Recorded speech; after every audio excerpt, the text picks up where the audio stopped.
I'm Marnuki, the Executive Director of DAWN and the President of the Philippine Migrants' Rights Watch. I'll be your moderator for this afternoon uh, with our webinar number 2 on gender-based violence and migrants' rights. Uh, for a brief background, the COVID-19 pandemic has affected all sectors of society, including migrant women returnees and those in the destination countries displaced from their respective workplaces. A major issue that they are currently confronted with is mental health due to distress and possible trauma brought about by the pandemic. Many migrant women workers are forced to return home scarred or trapped of destination, afraid and anxious for their individual welfare and well-being, as well as that of their families.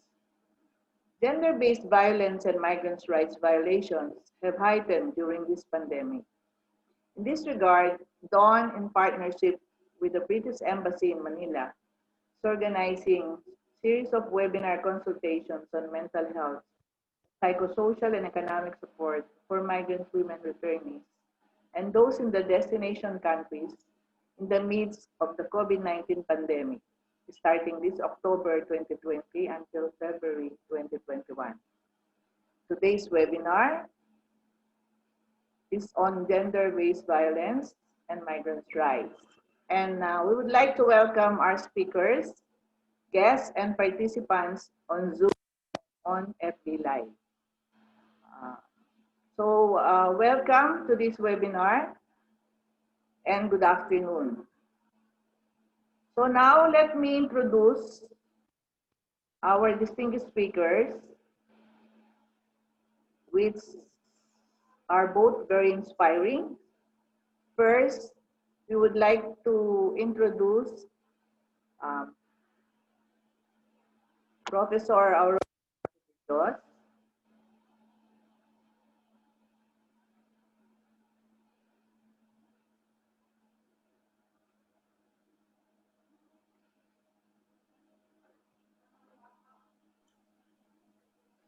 Sorry po, sandali lang.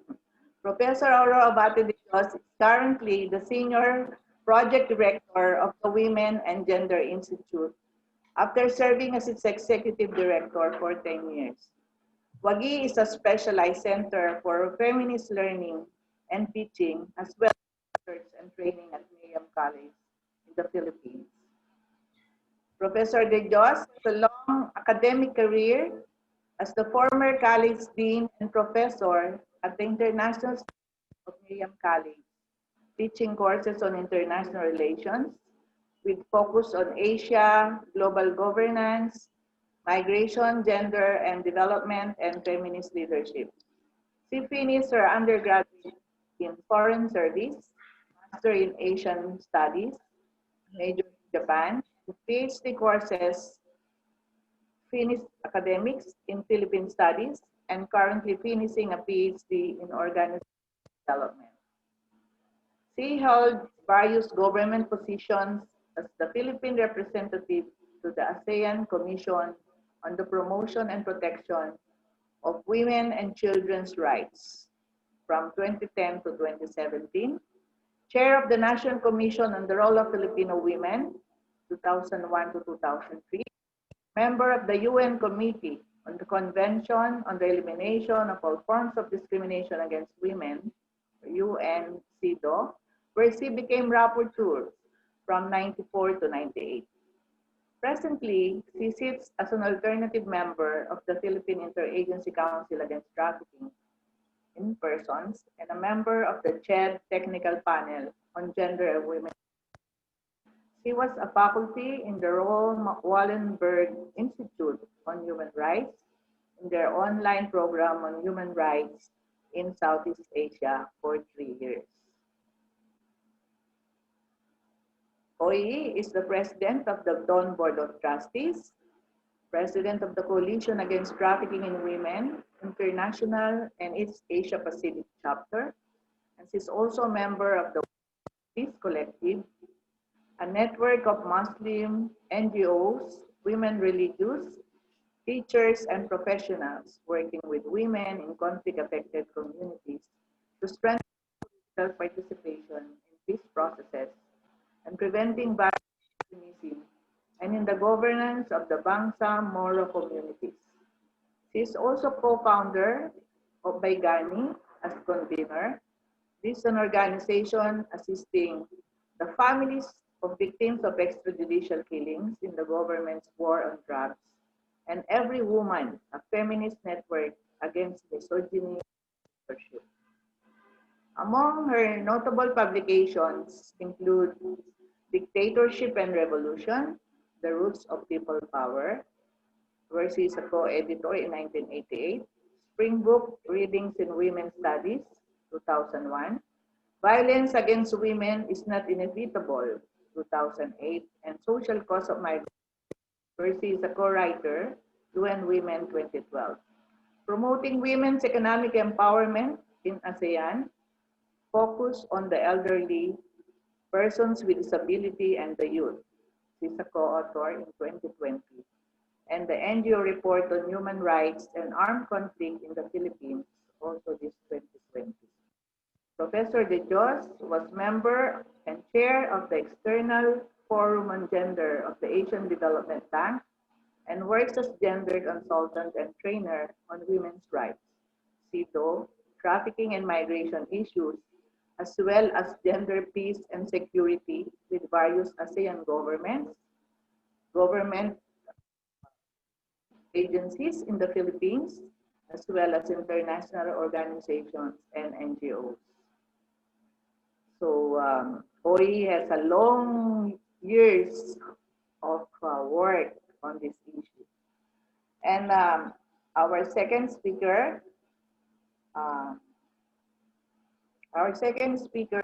uh,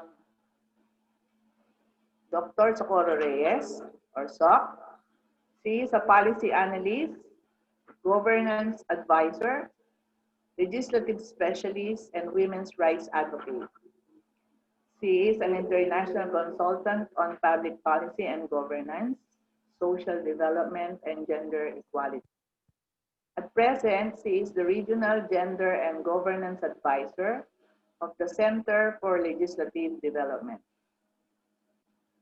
She was chief of the Pacific and Arab States of UN Women, New York, for 6 years, 2005 to 2011, where she directly supervised 4 sub-regional offices in East and Southeast Asia, South Asia, the Pacific, Arab states, and North Africa.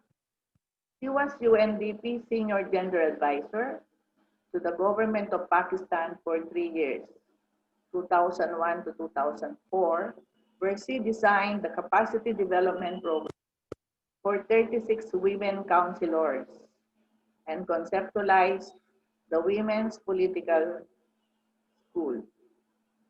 She was also director of the Gender and Governance of the New York-based Women's Environment and Development Organization from 1999 to 2001 and spearheaded the global campaign for 50-50 Get the Balance Right. She was the founding president and executive director of the Congressional Research and Training Service from 1988 to 1999.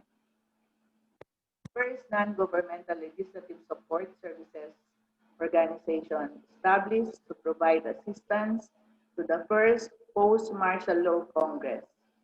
She taught political science at De La Salle University for over 20 years, from 1971 to 1991, and was the first chairperson of the Department of Political Science.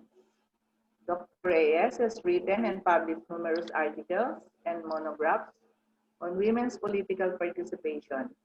Among her recent publications are Gender Assessment of the Legislative Structures and Processes of Selected Southeast Asian Countries from CEDAW and Gender and the Electoral System, What Works for Women.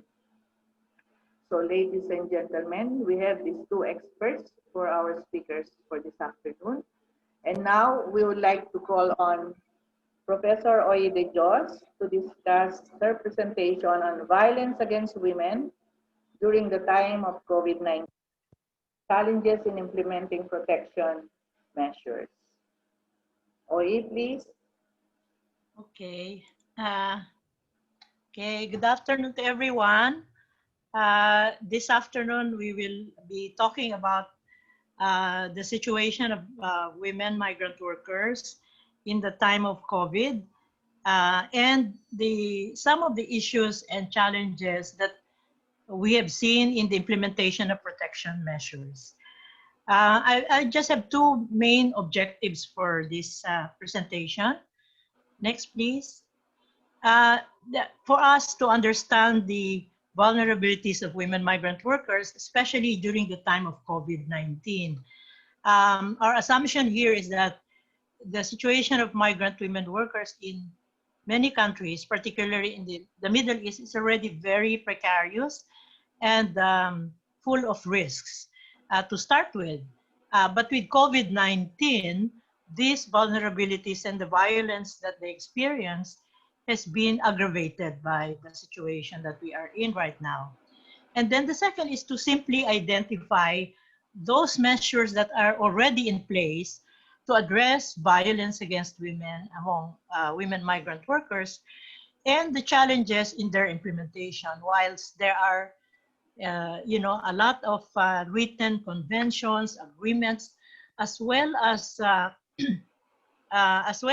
policies that seek to protect migrants in general and women migrants in particular, there has been a lot of problem in terms of the implementation, which is always problematic. Next, please.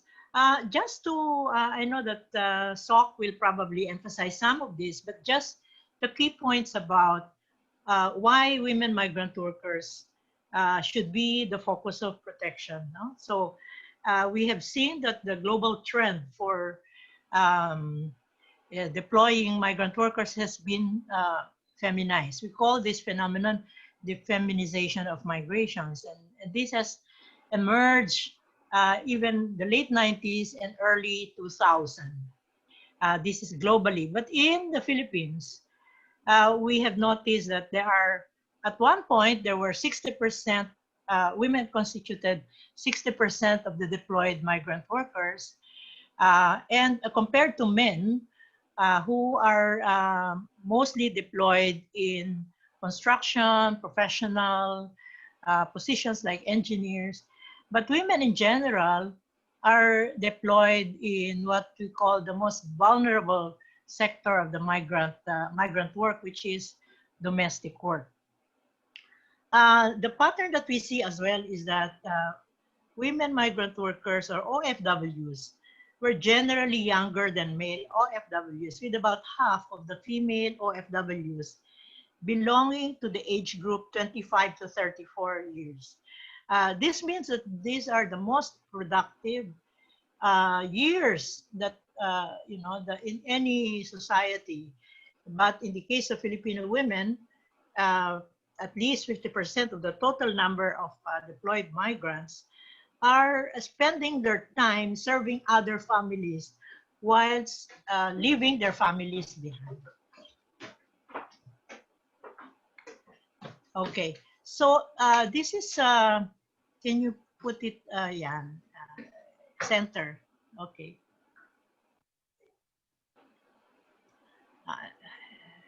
Okay, let me put it in the center. So as we see, this is the 2018, and this pattern has not drastically changed. As we see that the deployment of OFWs by place of work has been mostly in Asia as well as in the Middle East. We will see that, for example, in Saudi Arabia absorbs about 24.3 of our workers, most of whom are also domestic workers.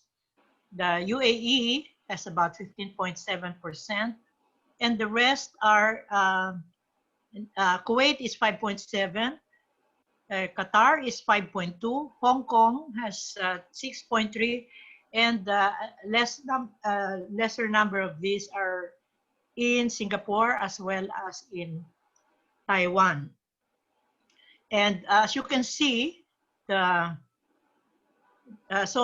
this is, I think, a marker that we should remember that they are in deployed women migrant workers, or OFWs, are absorbed in these areas, and only 7.8 in Europe, as well as in Australia, America, and North and South America.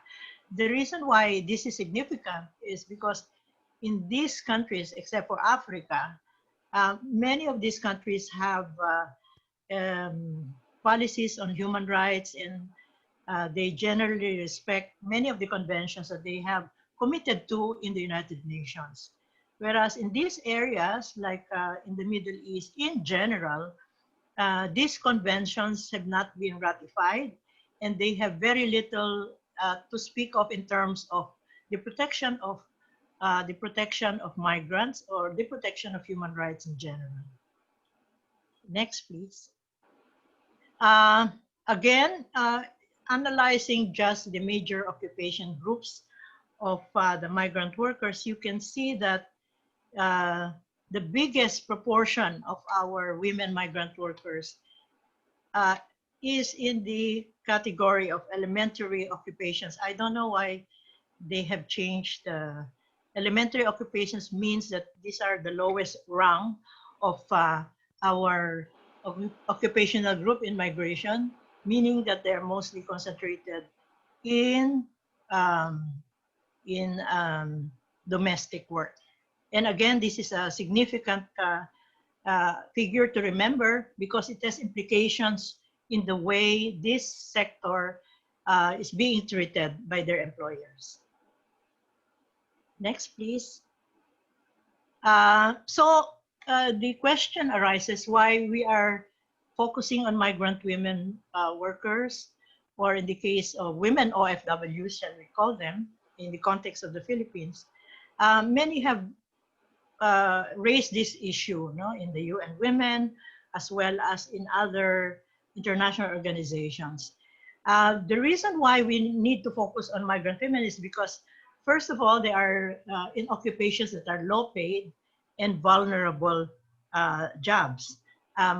When we say vulnerable, it means that they are open to all kinds of exploitation, abuse, and violence based on multiple discrimination, such as their class. No, of course, they are people who go into domestic work implies that they have very little in terms of income from the countries that they came from. Gender, in societies where women are held to be secondary to men, gender is marker for discrimination. Ethnicity, most of those who are into domestic work, for instance, in countries like Taiwan, Singapore, as well as in Arab countries, come from third world countries and come from very poor families. And therefore, there's also that ethnic factor where coming from not only from poor families, but poor and minority populations, and as well as their occupational category, which in the Middle East is regarded almost as slavery. Now, this also is very significant because in those countries where the potential for abuse is highest, there's also an absence of human rights and legal protection. Since the domestic work that should be considered as work are not viewed as legal. No? That means that they're not considered workers in the legal sense. What that implies is that they are not entitled to social and legal protection, which ordinary workers are entitled to.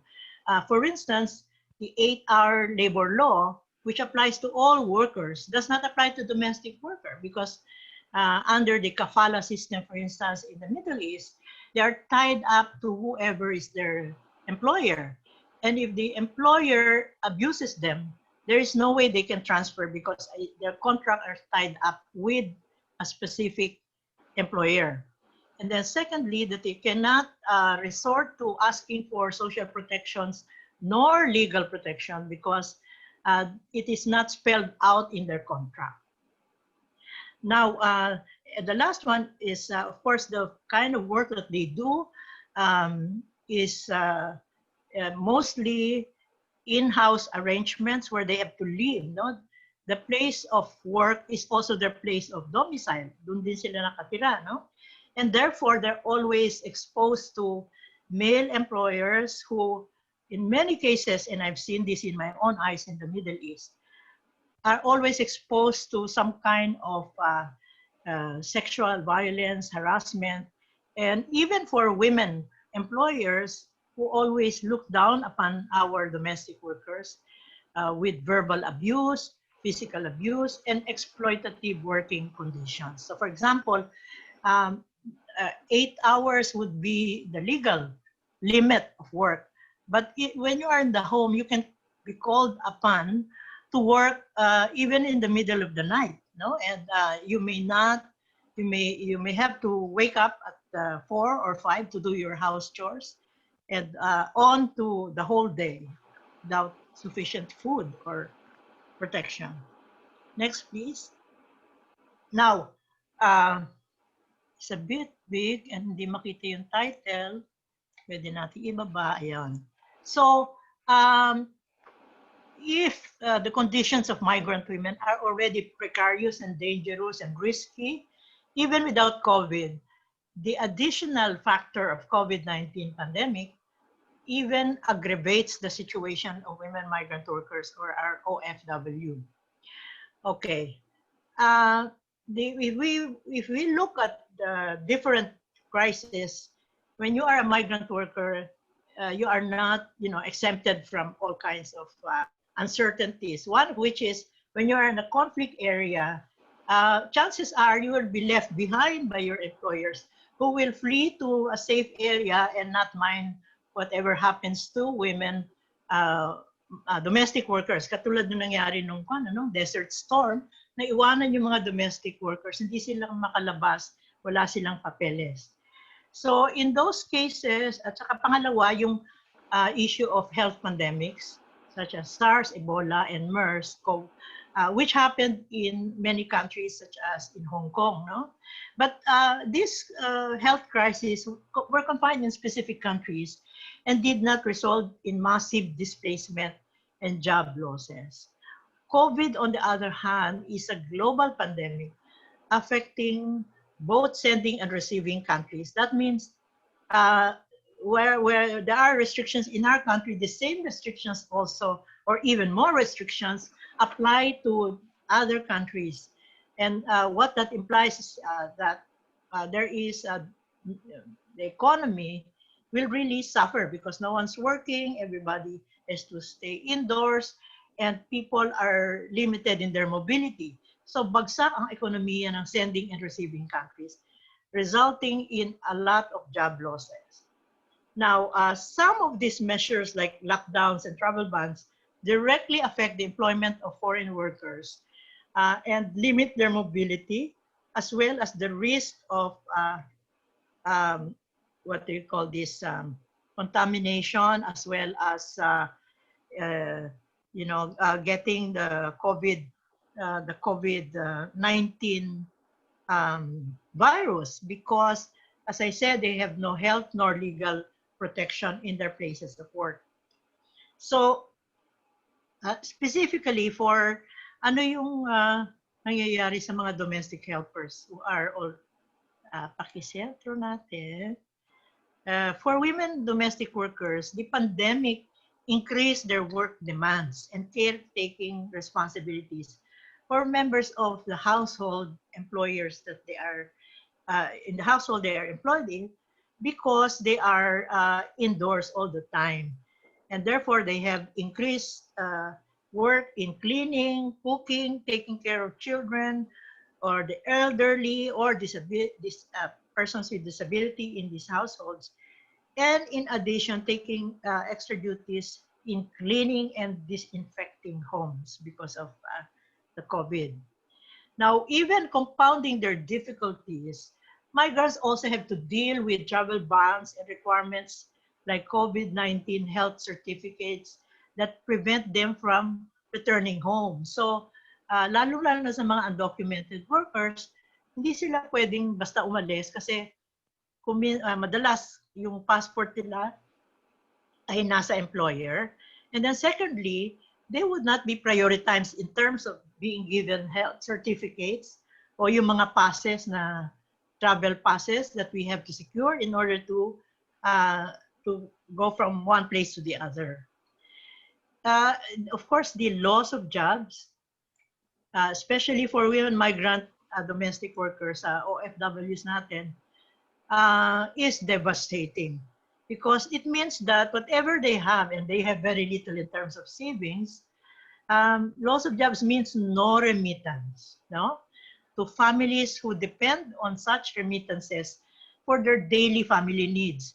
Dahil pinakamarami yung mga babae sa ating mga migrant workers, it means that many of them are heads of families, breadwinners of their families, and therefore, if this remittance is suddenly stopped, then the economic deprivation and possibly even starvation of their families will, of course, occur.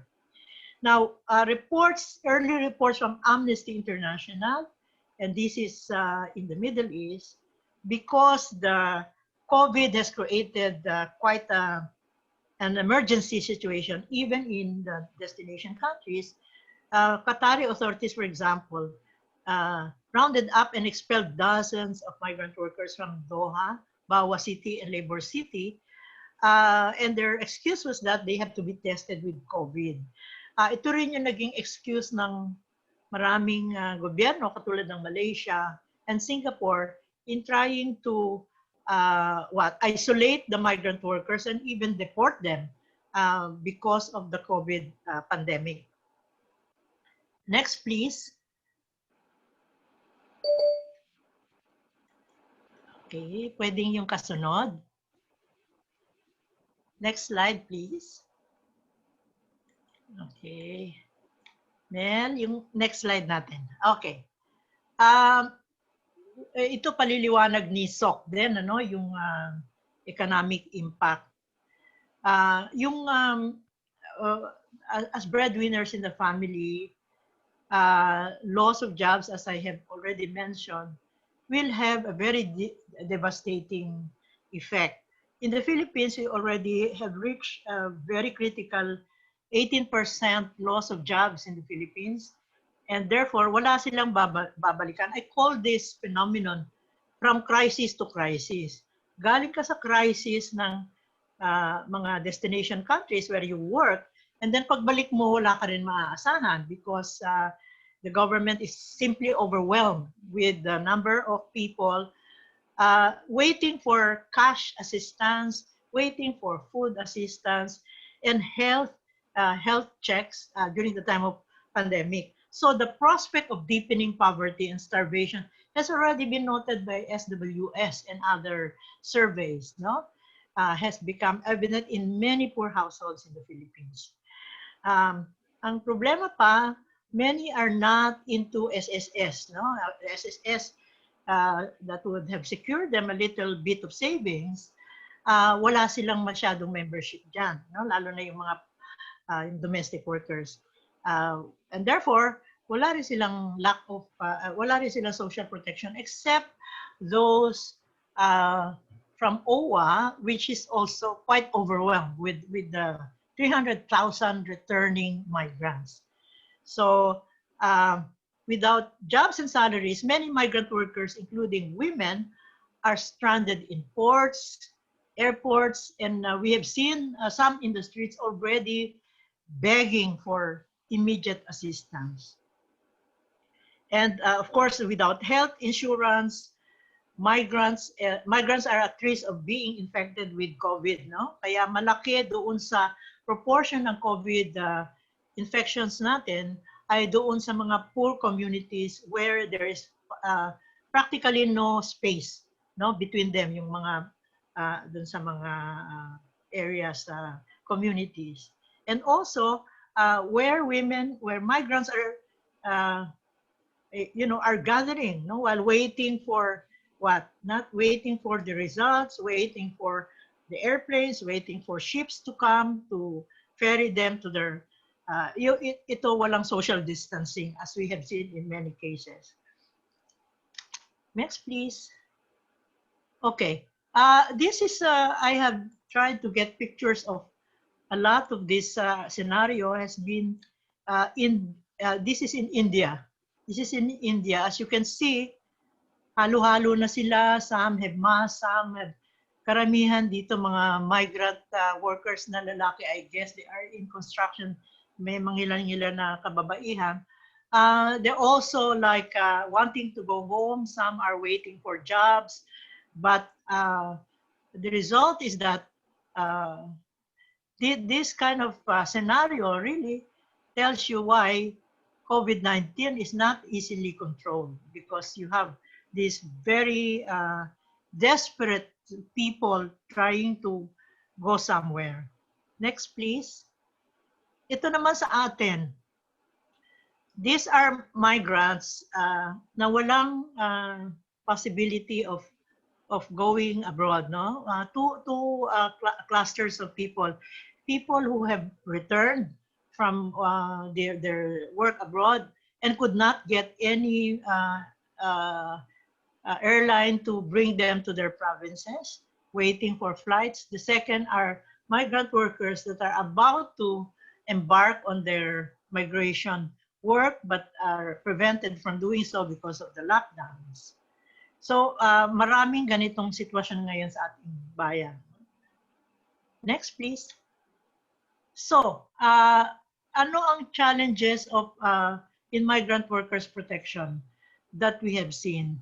Marami dito hindi na rin bago, no? But it has been, as I said, aggravated by, and in the context of COVID, it's become an emergency situation. So, for example, karamihan sa mga migrant workers natin, marami nga ay undocumented. So some of them have legal documentation or status. Or karamihan din walang absence or lack of legal documentation, as in lack of health certificates, no, para sila makatravel na COVID-free sila. So they will be subject to abuse by state actors, no? Katulad ng mga pulis. And then at the same time, kahit na sila ay naharas or they were beaten up, they cannot file complaint or criminal charges because this can result in their immediate deportation.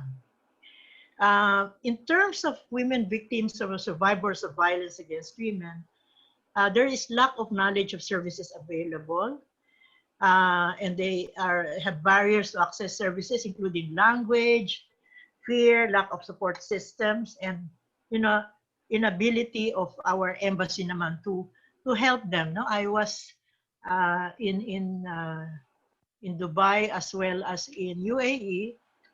Just the sheer number of people who are asking for help on an everyday basis is really impossible to respond to all their needs. Okay, so at the moment, yung lack of protection sa violence has been going on for so many years already. So what are the challenges, additional challenges na nakita natin? We know that we have laws at the national level. We have policies. We have the Migrant Assistance Act that requires our embassy to assist those in the destination countries. But the sheer number of workers seeking assist during the COVID pandemic are simply not enough. So labor attaches and social welfare officers are inadequate in assisting massive numbers of displaced migrants during the pandemic. So ano nangyayari? They have to mobilize the Filipino communities wherever there are such communities, no? Karamihan sa mga capital cities. But in those areas na malayo sa center, ay walang matatakbuhan yung mga migrant workers. Now, number two, we also have protections that have been secured through bilateral agreements on migrant protection. But they do not normally include comprehensive health and social protection measures, especially during humanitarian and health pandemics. Yung bilateral agreements natin, napaka-limited. Okay? So ito yung challenge na kailangan paigtingin pa ng ating embassy ang bilateral agreements natin. A very important challenge is the reintegration program of government, which is in place. That is being provided by the law. But as I said, it is not prepared to take on this massive displacement of our workers, 300,000 plus, and still increasing, no? Kasi yung ating mga seafaring workers, yung ating mga domestic workers, ating mga engineers, etc., have all been coming back because they have been dismissed, or they have been deported, or they would like to go back to their country, to the Philippines, in order to join their families. And lastly, the most successful, what do you call this, program of migration will not be the same in the future, or even in the short term.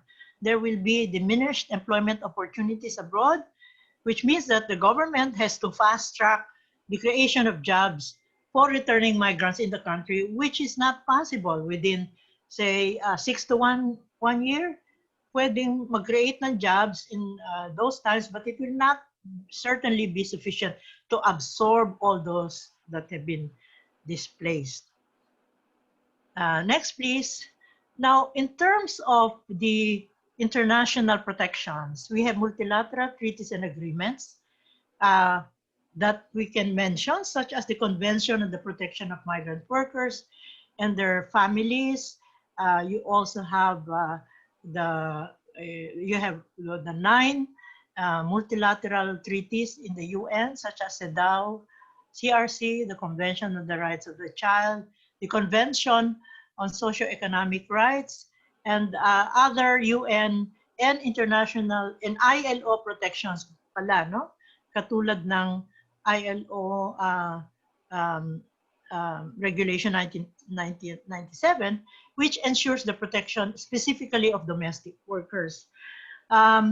So ang kakulangan nito is the implementation, because as I said, those that have not ratified these treaties and agreements will have no obligation to comply with the provisions and requirements of these treaties.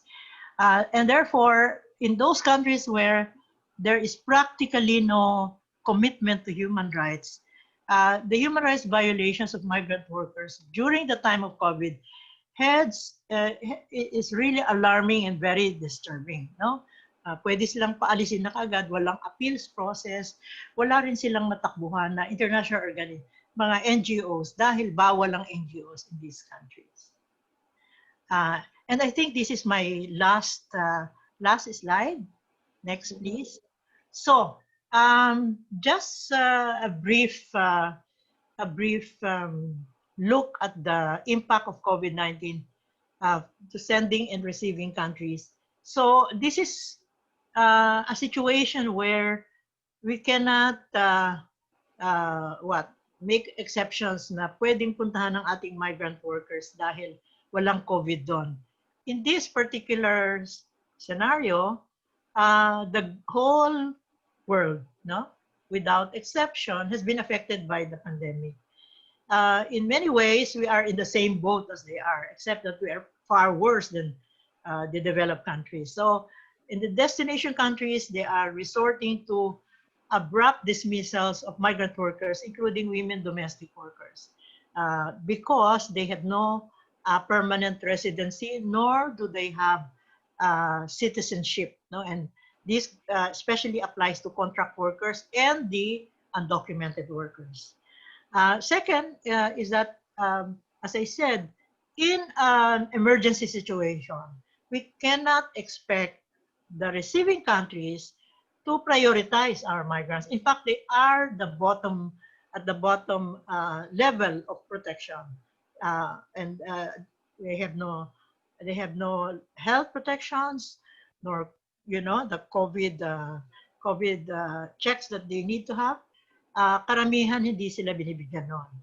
And thirdly, as Sok will explain, the economic slowdown will decrease demand for migrant workers in the short, middle, and long range future. In the country of origin, ang problema natin is that our countries have become too dependent on remittances. Parang naging kampante tayo in those economic crises that happened in the past. Our insurance was always the remittance of our workers. Parang unsinkable yung ating economy because of the migrant workers. But now that the migrants by force have to return in their thousands, the government simply do not have the resources to meet their emergency needs, such as health checks for COVID-19, accommodations during the time that they're here waiting for results, flights, as well as assistance from government, as well as transportation. Very, very, what they call limited. And as I said, the citizens in general and the NGOs are coming to the rescue, but they too are quite limited in their ability to respond to such crises. Then we have also noticed that although we have such a beautiful and elaborate governance structure and infrastructure and mechanism for migrants, the delivery has been fragmented, uncoordinated, and takes a long time, no, to occur. So our returning migrants are, already stressed, and they are close to, extreme mental health danger of becoming not only anxious, but a lot of them have gone crazy. The third is, of course, the short and long-term reintegration programs for labor reabsorption of workers in our government's economic plan has been sorely lacking. So in conclusion, ang masasabi ko lang is that the situation of migrant women workers have become very precarious, have become even more dangerous and risky because of the additional factor of the COVID-19 consequences in terms of their health, in terms of their jobs, and in terms of their reabsorption into and reintegration to Philippine society. And that second, while there are protections, there are mechanisms, there are laws, legislation, and treaties, those are not adequate because many of the countries do not implement them, nor have they ratified them. And therefore, there's no one to really check or regulate or monitor such implementations. And although the Philippines is known as, the best model for the protection of migrants, Philippines also is very limited and quite inadequate in terms of their response, both for the immediate and long-term issues and needs of the returning migrant workers. So hanggang doon na lang po. Salamat po ng marami. Thank you very much, Professor Oyi, for that very comprehensive presentation.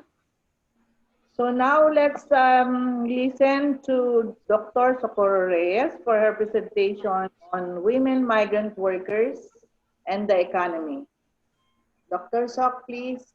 Maraming salamat. Maraming salamat, and thanks to Dawn for the invite. And of course, it's always a pleasure listening to Oyi. Siya yung pinaka-eksperto na sa women migrant workers.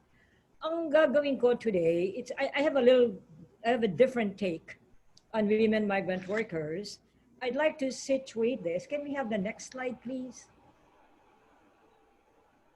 Yung susunod na, yeah, I'd like to situate the plight of women migrant workers in the context of the national economy, and also to ascertain the impact of COVID-19 and the contributions of women migrant workers to the household economy.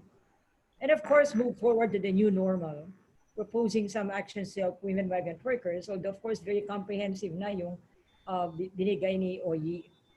Ito yung magiging flow ng presentation ko. Una, yung feminization of migration, which Oyi already so comprehensively did.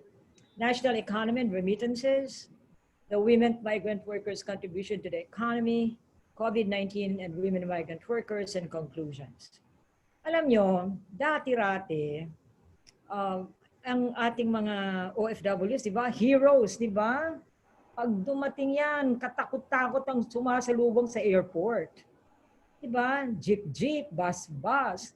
Ngayon, pagdating ng mga women migrant workers, wala nang sumasalubong, wala na rin silang pasalubong, at hindi rin sila nakakauwi dire-diretso sa bahay, no? Dahil sila ay naka-quarantine. And kailangan din sila na mag-swab-swab na ngayon ayaw na ng Red Cross kasi hindi naman niya binabayaran. Pagkatapos nung nasa swab sila, dadalhin sila sa quarantine, na marami nagsasabi, mas mahahawa ka pa nga ron kaysa sa pagdating mo, no? Dahil masikip, dahil kokonti ang mga health facilities. And siyempre, kung nag-return ka naman na hindi ka OFW, medyo magaling-galing ang sitwasyon dahil kasi babayaran mo Babayaran mo yung swab, tapos magka-quarantine ka sa hotel of your choice. Diba? At medyo mabilis ang pagbigay ng result ng swab dahil kasi ang PAL, for example, has its own testing nagko-contract sila yung tinatawag na detoxicare. Kaya mabilis. In 10 hours, I got mine. Yung iba, di ba, ating mga OFWs, it takes them 21 days or a month, di ba? Tapos, hindi makauwi sa mga probinsya, di ba? Sila nandyan sa ilalim ng tulay, sila ay kung saan-saan lang nakatulog. So, nakakaawa, nakakabagbag damdamin ang kondisyon ng ating mga OFWs. Okay, so, I understand that this is also being live streamed, no, Mel? Yes, and there are also people outside of the country listening to us. Yes. Okay, so siguro ang i-share ko later ay mga tungkol sa ating ekonomiya na dapat malaman ng ating mga women migrant workers at kung paano sila maapektuhan nito. Okay? So first, some facts. Approximately 244 million international migrants globally. 48% are women, or 117.6 million. Tapos, majority of migrants, sabi ka ni Oyi, are in Europe and North America, are women. In Western Asia and Africa, majority are men.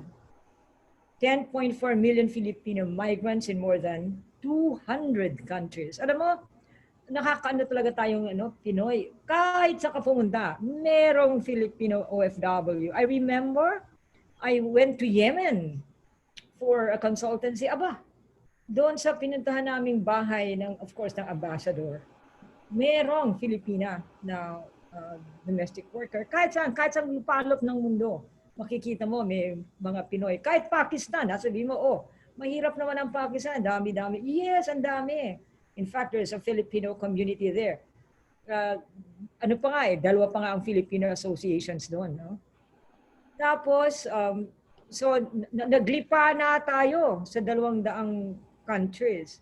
In 2004, panahon to ni Gloria, the women migrant workers comprised 3/4 of total deployment galing sa Pilipinas. The annual average of Filipino women migrant workers, 172,000 in the past 2 decades.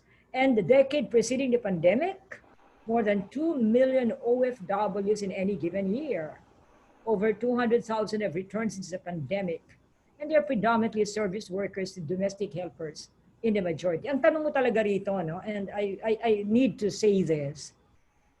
Aba, teka muna Iha, yung wag mo nang alisin doon sa ano. Yan. Ang matatanong mo rito, paano ba ang nangyayari na sa atin? Akala ko ba middle income country na tayo? Bakit parang ang pinaka-biggest export natin hanggang ngayon, is human labor. So ano ng klase yun, ano? So ibig sabihin, walang mga opportunities dito. Ang mga tao have to go out and to seek, employment elsewhere. And alam naman natin ang mga istorya dito, no? Yung mga bumabalik in coffins. May mga success stories, pero marami rin talagang nakakabagbag damdamin na mga istorya. So talaga sasabihin mo dito, anong klaseng bansa ito? Anong klaseng gobyerno meron tayo kung ganyan, no? Ang dami-dami mga tao na lumalabas imbes na ma-employ dito sa atin. Pangalawa, please. Next, brother. Next, yeah. Okay. Globally, financial remittances from migrant workers, no? Globally yan, $580 billion, surpassing official development assistance.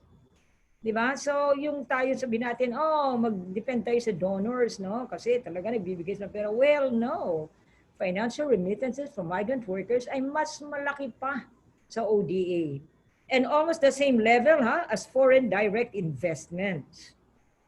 Diba? Sabi natin, sige, mag-invite pa tayo ng investors kasi para sa ating bansa, magkaroon naman ng, ng progreso. Hindi, marami pang remittances galing sa mga overseas foreign workers. In the Philippines, annual remittances constitute 8 to 10% of the GDP. Bakit tayo nagsusurvive for the past several years? It's because of remittances. It's not because we are growing as our economy is growing, but dahil sa remittances. Yung nakita niyo mga, di ba, malaki ang sales sa mga condominium, sa mga bibili ng kotse, ang dami bibili ng bahay. It's not because of our economic growth as because of the remittances of foreign workers. RP is among the top 3 remittance recipient countries, according to the World Bank. And it provided cushion to the economy during the global financial crisis. And with the pandemic, World Bank estimates that remittances would fall by 20% in low and middle income countries. Kasi nga, wala nang trabaho. Umuwi nga sila rito, di ba? So, susunod po. Next slide, please. Ito namang ating, kasi syempre, sabihin, bakit naman women migrant workers lang ang pinag-uusapan and nagre-remit din naman yung mga lalaki? Sure. But women migrant workers are considered stable and reliable remitters. They remit a higher proportion of their earnings, though they earn less than men. Mas maano sila, and more likely to be spent on health, education, housing, repayment of debts, informal subsistence, entrepreneurial activities. Diba, yung mga lalaki na migrants, hindi naman lahat, usually. Sa nila din-spend yan, pagbili ng magandang relo, pagbili ng magaganda pang kung ano ng accessories, pagbili ng alak, and of course, most of the time they maintain another family, diba? Women migrant workers lack digital literacy to use online transfer services in the time of the pandemic. Diba? So ano lang sila nagdidepend sila padala, diba? Hindi naman sila masyado sa digital. At saka by the way, wala namang dito sa Pilipinas lalo na, no? Ang hirap-hirap ng ng access to the internet. Ako nga 4 times more than dati kong binabayaran, unstable pa rin . Yung iba nga umaakit pa sa puno, no? Umaakit pa sa bubong para magkaroon ng signal. And that's true, Hindi yung biro, talagang nangyayari. And of course, as sabi ni Oye, women migrant workers with irregular migration status lack required documentation to access formal digital transfer services, di ba? Kasi kailangan mo dyan ng mga kung ano ng mga information, hindi ka nga documented. So, hindi ka makapagpadala ng digital transfer. Next, please. Ito na. Tingnan natin ang ekonomiya ng Pilipinas, no? Makikita natin dito, ang ekonomiya talaga nagdedepend yan sa household consumption, di ba? Kaya nga baksak ang ekonomiya kasi wala nang bumibili eh. And household consumption dominates on the back of OFW remittances. Mel, nadidinig pa ako? Yes. Mel, Yes, nadidinig? yes. It's Here, good? here. It's good? Yeah. Okay. Yes, yes. So, yung household consumption na pinakamalaking component ng ating gross domestic product, it is on the back of OFW remittances. As you can see in this chart, ang government spending lang naman maliit eh compared sa household na consumption. Eh kaso nga wala nang ang pera. So anong bibili? Sino bibili? Next please. Okay. Ito ha, hindi ako fan ni Gloria at saka ni Noy at saka lalong-lalo na ni Duterte. No? Pero makita nyo ha, nung kay Gloria, medyo maganda-ganda pa.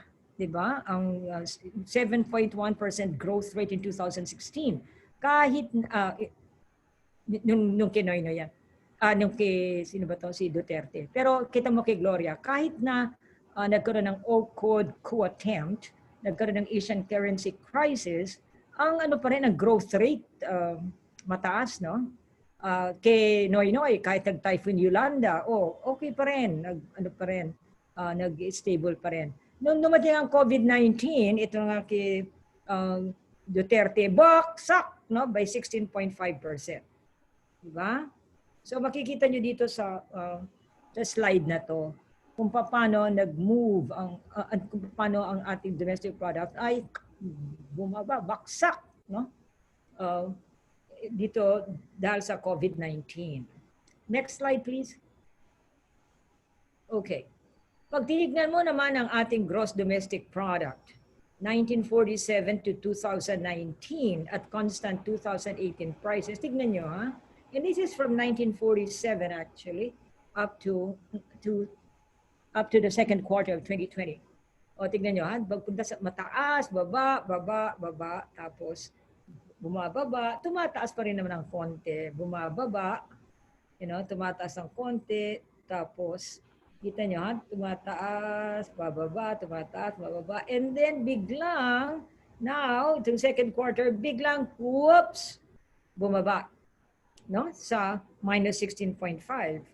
Ang laking wala pa yung wala pang information about the third quarter. So what we're saying is that talagang baksak, no? Ang ekonomiya. That is why I think ngayon the government is under really pressure para buksan ang ekonomiya, no? Kahit na pa mataas ang COVID. Kasi alam nyo, ang problema talaga is how do you maintain the balance between public health and economic growth, no, or the stability of the economy. Kaya bukas sila ng bukas kahit na tumataas naman ang ating COVID. Ang sinasabi nila is, actually, ang reproduction rate natin is bumababa. Ibig sabihin, kung dati doble in 2 or 3 days, ngayon mga 7 days na lang. Ang problema sa ganito is this. Mas maganda kung sasabihin nila sa atin kung ano ang percentage of positive cases sa number of tests, no? That they conduct every day. Kunyari, sa atin ngayon, ang testing, mga 35,000 lang. Eh kung ang nag-test positive doon, 3,500, that is 10%. That is way up what WHO allows, no? Or which it means we're on the safe side. Sa atin, 10% pa din. Napakataas nun. Pero, dahil nga tingnan nyo, tok, bumaba. Ang ating GDP, 16.5. So, under pressure, ang gobyerno na buksan. So, sa ngayon, talagang kani-kanya na lang tayo ng pag-iingat. No? Sabi nga, well, survival of the fittest now. Yung susunod, please. Next slide, please. Okay. Yan, okay.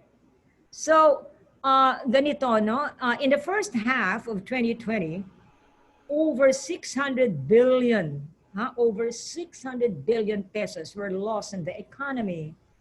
And ang talaga, ang consumer spending ay bumaba ng by 900. Pero tinaas ng gobyerno ang spending niya by 300. Kaya naging 600 ang loss in the economy. Pero malaking-malaki pa rin ang nawala. No? Kasi nga, ang ating gross domestic product is at the back of household consumption. And household consumption depends on remittances. Wala nang remittances, or rather mababa. Walang pera ang mga tao. So, sino ang bibili? So, paano ang consumption, no? Next, please. Ang ating ekonomiya, bumaba lahat sa ating manufacturing. Tignan nyo, ha? Kahit nasa mo tignan, manufacture of food products, which is the orange, the red one, baba. Manufacture of machinery and equipment, except electrical, baba. Manufacture of transport equipment, bumaba din, you know? And manufacture of computer, electronic, and optical products, bumaba rin. Manufacture of pharmaceutical products, itong orange na to, medyo tumaas ng konti. Pero medyo rather on the survival mode pa rin, pero mababa pa rin i-compare mo sa how it fared in the past several years. So, manufacturing, ganyan ang estado, ang sitwasyon. Now, let's go to agriculture. Ang susunod, please, na agriculture naman tayo, which means palay, livestock, poultry, and egg production. O, tingnan mo na, palay, bumaba. Siyempre, nag-rice tarification Sino pang mag-produce niyan? At saka bababa ng presyo. Livestock. O, tignan din natin, bumaba rin ang livestock. Yan yung kulay blue.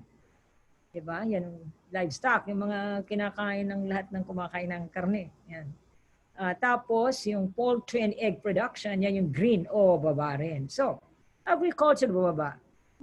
Manufacturing bumaba. Next slide, please. Okay. Tingnan natin ang inflation. No? Tingnan nyo ha, ang inflation ng Pilipinas ngayon, last quarter, was 2.3%. That is nationally. Pero tignan mo regionally. Marami sa OFWs natin, nandyan gusto umuwi sa Bicol o sa Mindanao, ang taas-taas ng inflation sa Bicol. Look at this, no? 4.5% ang inflation niya. So babalik ang ating mga migrant workers, women and men.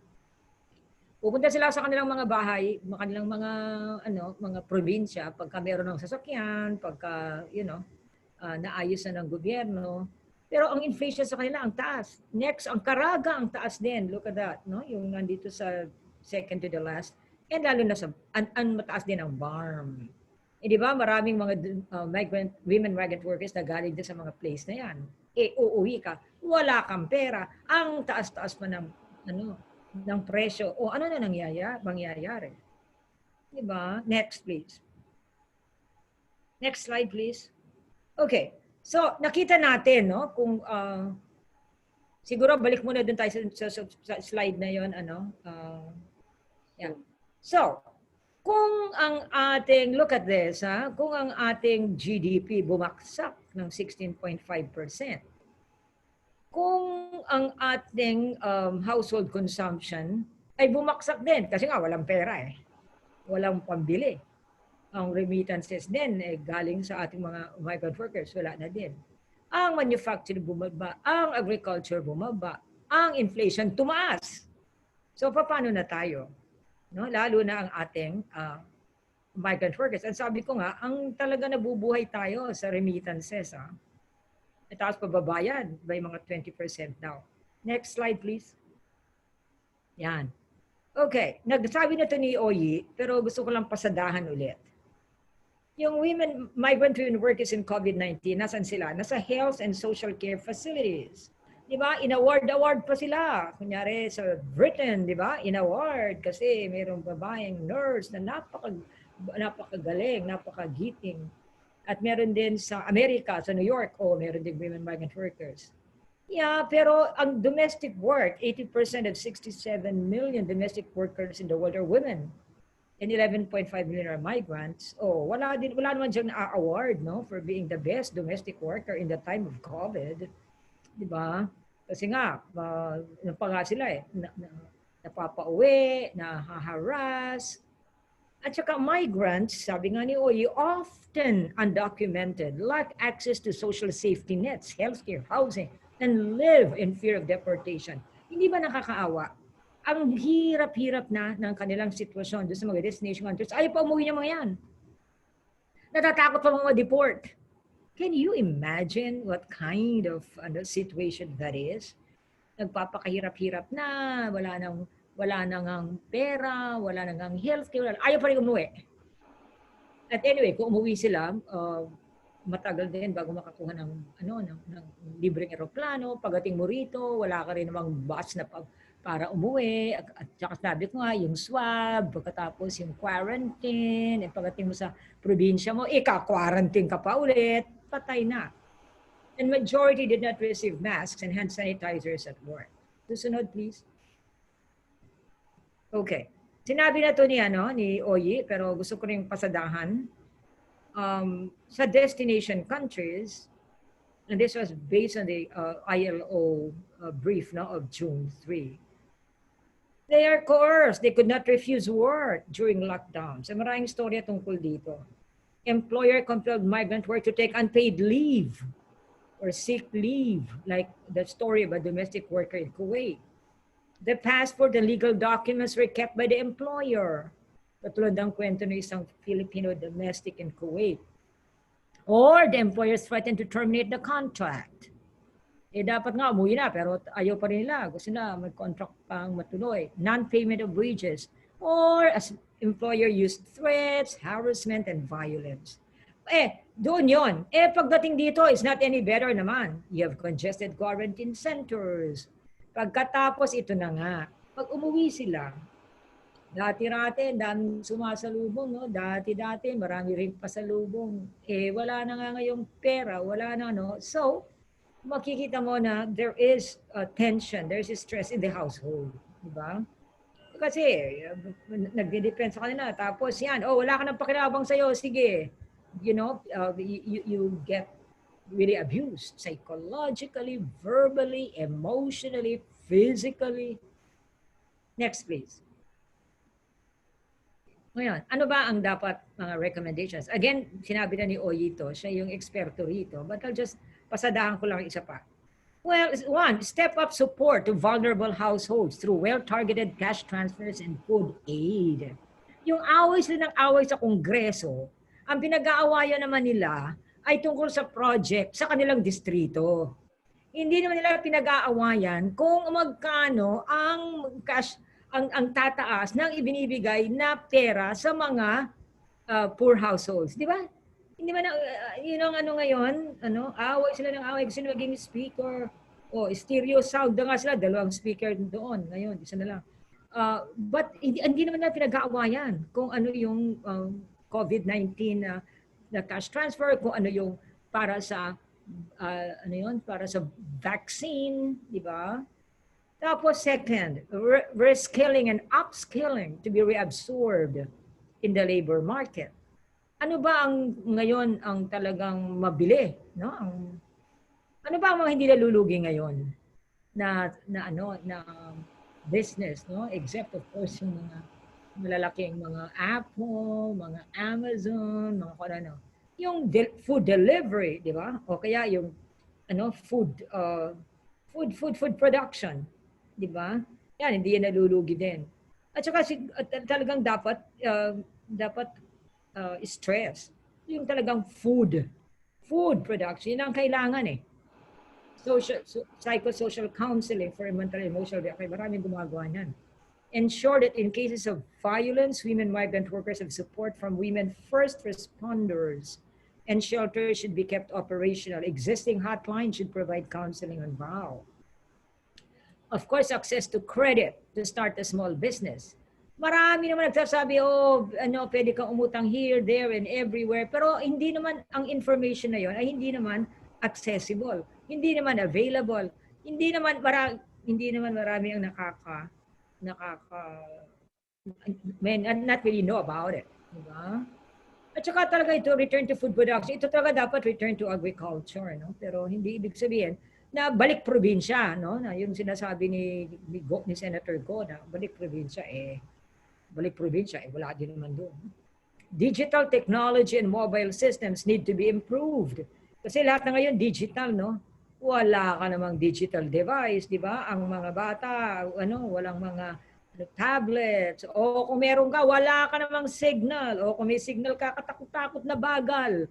Yan ang dapat tutukan. Hindi yung mga infrastructure, no? Dapat information highway, hindi national highway. Na anyway, source of a lot of corruption in DPWH. And alam ko how this goes, no? I worked in Congress and alam ko paano to. Provide women migrant workers with information and guidance on how to send remittances digitally kung may papadala pa. At yung sabi ni Oye, forge bilateral labor agreements between sending and destination countries to include repatriation of workers during crisis situation. Nung nasa UN Women na pa ako, matagal na pinag-usapan yan. You know, ang tagal na. Naka-retire na ako ng ilang taon na ako na dito sa Pilipinas eh. No, meron yung sa Jordan. Yun ang inumpisa nila doon eh. Pero hindi rin eh, very limited pa rin eh. Mga bilateral labor agreements, ano lang yan, lahat photo op. And then, ang implementation is another thing. Yan lang siguro, no? So, in other words, ito ang aking message. O yan ang sources kung gusto niyo pang magbasa. Pero kung ayaw niyo, okay na rin. So, what is my message? My message is this. Ang ating women migrant workers na nakita natin kung paano nakaka-contribute sa ekonomiya, kung paano naman nagdudusa din both in the destination countries and dito kahit sa Pilipinas. Yun talaga dapat as a matter of national policy talagang tutukan lalo na yung economic na perspective, no? Kasi yung economic leads to a lot of problems like violence against women and all that stuff. So, siguro ang take ko is situate them, no, within the context of the national economy to see kung ano talaga ang nangyayari sa kanila.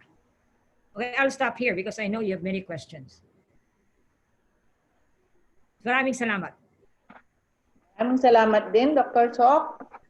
So, mapalad tayo ngayong hapon, parehong powerhouse speakers ang ating narinig. May mga tanong tayo, pero before that, can we request everyone to put on the video? Let's have a group photo. Shane? Ito ang gusto ko eh. Yes po. Para may remembrance. May picture ako eh. I don't see. Pagandahan, pagwapuhan at pagandahan dito. Teka, ayusin ko yung buhok ko. Yan, okay. Sige, may 30 seconds para ayusin ang buhok at smile. Marami, nasa boxes lang. Buksan ninyo yan. Yes po, pa-open po ng camera niyo. Si Rico, si Lastel, ito si Je. Si Kim. Oo nga. Yan, Ian. Sino pa? Paki-on naman yung... Kim. Kung hindi, back lang kayo dyan. And then you say, Jen, you have a little smile there. Okay na? Okay sige, po. Shane. Asan ka, Shane? Ito po. Okay, 1, 2, 3, smile. Yan. Paano naman namin makukuha yung picture na yan, Abel? Dadala po lahat. Sa inyo lahat. Oh, good. Isa pa, Shane. Isa pa, Shane. Isa pa po. 1, 2, 3, smile. Yan. Thank you po. Sir Lito, thank you for joining. Ma'am Lucid. Sige. So ngayon, Thank you. let's have our open forum. Unmute Tita Joy. Ma'am Henry. Sige. So ngayon po, let's have our open forum. Our facilitator for today is supposed to be Mr. Froilan Malit, but he won't be able to join us. No? Our friend Miss Henry Abenis Macahilo will be joining us on behalf of Mr. Froilan. Is the Bureau Chief ng Philippine-based news portal, Newsline Philippines. No? She also writes articles for Rights Corridor as freelance contributor. So, Ms. Henry, please, let's start the open forum. Thank you. Okay. Thank you, Ma'am Mel, for the introduction, and thank you, Dawn Philippines and British Embassy Manila for inviting Rights Corridor to this very enriching and eye-opening webinar series with today's episode, Violence Against Migrant Women During the Time of COVID-19, Challenges in Implementing Protection Measures. With the very informative presentations of our two highly regarded speakers, Professor Aurora Havate de Dios and Dr. Socorro Reyes, I'm sure many of our participants today would want to throw in questions and comments. To do this, you may type down your questions and comments in the chat box located at the right-hand corner of your Zoom screen, but just don't forget to type down your name and your affiliation so that you will be recognized by our tech staff. Or if you prefer to ask your questions directly to our speakers, we would be very happy to accommodate you. Just click the raise hand icon on the chat box at the right hand of your Zoom screen, so you will be recognized. Again, we will just ask you to please type your name and your affiliation so you will be recognized. So without further ado, let's move on to our question and answer portion. So who would want to ask the first question? I guess our participants are not ready yet with their questions, so let me be the one to throw in a couple of questions to our distinguished speakers today. This question goes to Professor Oyi and Dr. Socorro Reyes. With these challenges that you both,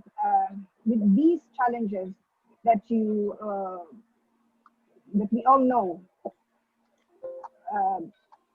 how strong are the legal and institutional frameworks in protecting migrant women workers? Gusto mo ikaw muna, Oyi? I didn't get the last sentence. Malabo kasi yung sound from here. How far? Okay. How strong are the legal and institutional and coordination, by the way, and coordination framework in protecting our women migrant workers? Okay. Yeah. I'm just beginning to gather data on some of the issues that you raised, no? At talagang tama ito. Now is the time, I think, because we're nearing 50 years of migration. Can you imagine that, no? Lahat na yata ng policies, agreements, and the infrastructure. When I say the infrastructure, lahat ng nakwento na ito ni Mr. Soriano, ni Loreto, yung napakadami sanga-sanga ng ating mga structures and mechanism for the protection of migrant workers, to help them with social assistance and all of that. If you look at our governance system ng migration, kumpleto na eh, nandun ang lahat, nandun ang elements. But of course, we're not looking at our own mechanisms, we're also looking at the external mechanisms that can possibly, because it's out of our control, no? The only thing that really controls the level of protection would be the international treaties and conventions that have been ratified by the countries. But these are extensive, ang dami nito. There are 9 human rights treaties, and each of these treaties have what you call recommendation policies, no? Which is also extensive. However, ang problema natin dito, pag hindi nag-ratify yung mga bansa, na marami tayong OFW, ay wala silang obligasyon para sundin yung mga treaties na yun. And that's a main problem. In cultures where human rights are not exactly, their favorite, in fact, wala silang ganong kultura, no, to respect the rights of others, mahihirapan talaga tayo because wala silang pakialam kung abusuhin, patalsikin, di bigyan ng passport ang ating mga fans. So there's some main problems sa implementation ng international frameworks. No matter how extensive and very, very extensive and very strong these conventions are. And I can tell you how strong they are because I sat in one of those committees, sa CEDAW committee, Talagang matindi yung aming mga criticisms sa mga countries. But in the end, it's up to the country. It's a kind of a recommendatory ang nagagawa ng mga UN, pero the implementation is entirely in the hands of the countries that are concerned. And sa local naman natin, we are one of those countries that are sending migrant workers with the best record now, from the perspective of others. Pinakamagaling yung ating governance system, pinakamagaling yung ating protections. And I tell you, I am also involved in really promoting UN resolutions on the protection of migrant workers in the UN when I was working in the UN. But sa atin, Philip, dahil malakas yung, and I'm not saying this because the government by itself ay nagkusa na gawing maganda yung it was the pressure of the migrants themselves. Kaya yung gobyerno natin, parati yan on its feet because migration is a political issue in the Philippines at napakadaming pamilyang apektado ng migration. Kaya hanggat sa makakaya ng gobyerno, meron siyang mga mekanismo, meron tayong mga frameworks. On the other hand, kung small scale lang yung problema, pwedeng ma-handle, reasonably, pwedeng i-handle. Although problema pa rin yung sa ibang bansa. Dito sa Pilipinas, merong initiative na gano'n. But, hindi lang siya kulang kung hindi because of the, what you might call the very, very elaborate governance structures and mechanisms natin, hirap naman sa coordination.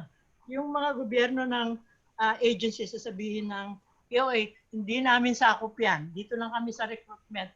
Sabihin ng DSW, ito lang ang sakop namin. Hindi namin wala kaming pakialam dyan sa economic integration.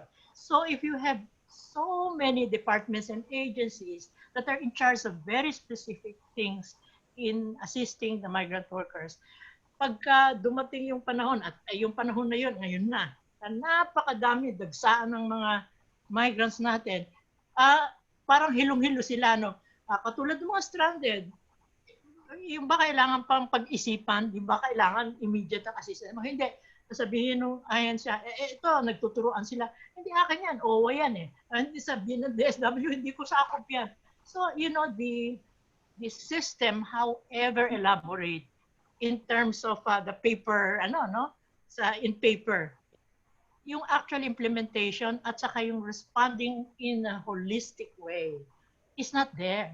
Kaya talagang nagkagulo-gulo at saka in the end, ang nabiktima yung mga workers, migrant workers natin because of the inefficiency, lack of coordination, mismanagement, not to mention corruption within the migrant institutional frameworks. Kaya may problema tayo kasi sabi ko nga, mag-50 years na tayo, hanggang ngayon pa ba hindi tayo makatulong in an immediate, timely fashion, lalo na sa emergency. Kaya talagang kitang-kita mo sa panahon ngayon yung talaga mga problema natin sa gobyerno. Thank you. Okay, sa akin. Thank you, Professor Oye. Yeah. Yes, ma'am. Yes, ma'am. Go ahead. Sa akin, simple lang. Ito kasi migrant workers, dati stopgap lang yan Tapos, nung panahon ni Marcos, tapos it evolved na to be a development strategy. It's not working. Hindi siya nag-work.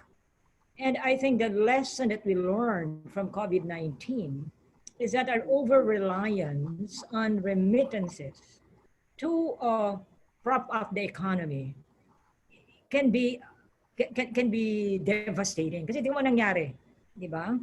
So, ang para sa akin, institutional legal frameworks napakadami as Oyi said. Meron pang ano ba yung party list ng migrant workers, no? Yeah. Na nasa kongreso na ang trabaho niya of course is magsuporta nung kung sino kanyang patron, no? But anyway, so para sa akin, nandoon ang institutional, nandoon ang legal frameworks, nandyan both, sabi nga ni Oye, kung hindi, kasi dalawa kayo dyan eh, yung country of origin at saka yung country of destination, kailangan talaga kayong dalawa. So paano ma-address yun? Yung country of origin, we have to review what our development strategy is. We cannot rely on the backs of remittances of OFWs. You know, ano nangyari? It worked for, this number of years. Pero ngayon, tingnan mo, baksak. Di ba? And then you're trying to send them out again, and then dying hazard. So that's number one. So we really have to review. We really have to re-examine, migration as a development strategy. And number two also, I think, kung ang gobyerno hindi nagagawa ang kanyang dapat gawin, kahit napakaraming batas, napakaraming I think dapat talaga organizing, mobilizing, and advocacy of the migrant workers groups have to be, intensified. Kailangan meron talagang nagsasalita sa kanila na talagang for the welfare of the migrant workers. Malaki na natutuhan natin sa COVID-19. And building back better, iba na ang mundo. Iba na ang mundo after COVID. Even if you say meron ng vaccine, no? Meron ganyan, iba na. Mahirap ka nang mag-depend on migrant workers for your GDP, dependent remittances, for our hindi na, iba na. Kailangan talaga ma-review na ang ating ang ating strategy, ang ating migration strategy. Yun lang. Yeah. Yun lang ang ko. Joy, unmute mo si Okay. Paki-unmute. Henry, paki-unmute. Yan po. Okay. Thank you. Thank you very much, Dr. Socorro Reyes and Professor Oye for your very insightful answers. Now, I would like to acknowledge Ms. Loreto Soriano, who said she wants she'd rather give her... Here. Sorry, it's he, right? Sorry, sir. It's a he. Okay.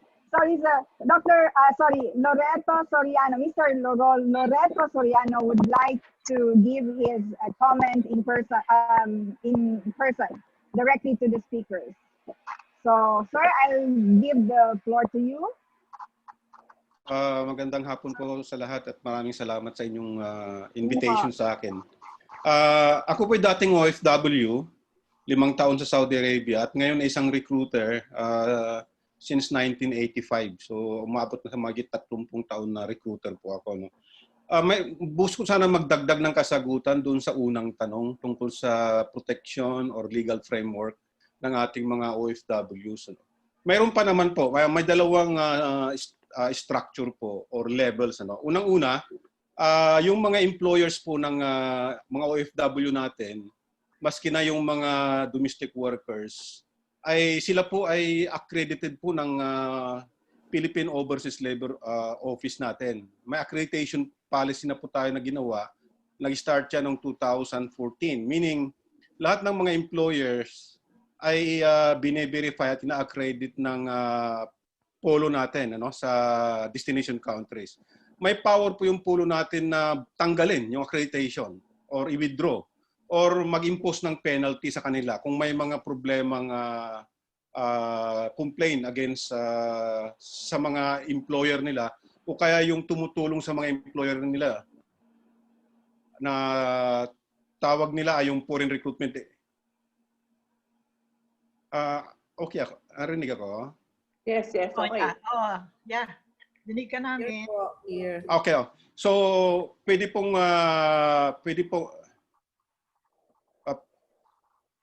nagkukuhan yung anyway, so pwede po silang i-cancel or hindi payagan mag-recruit dito po sa Polo. In fact, sa ngayon, mayroong instruction si Secretary Bello sa lahat ng embassy sa Middle East na sinasabi niya, stop muna ang accreditation ng mga job orders at saka principal ng mga foreign recruitment agencies ng mga domestic workers na may kaso, may problema.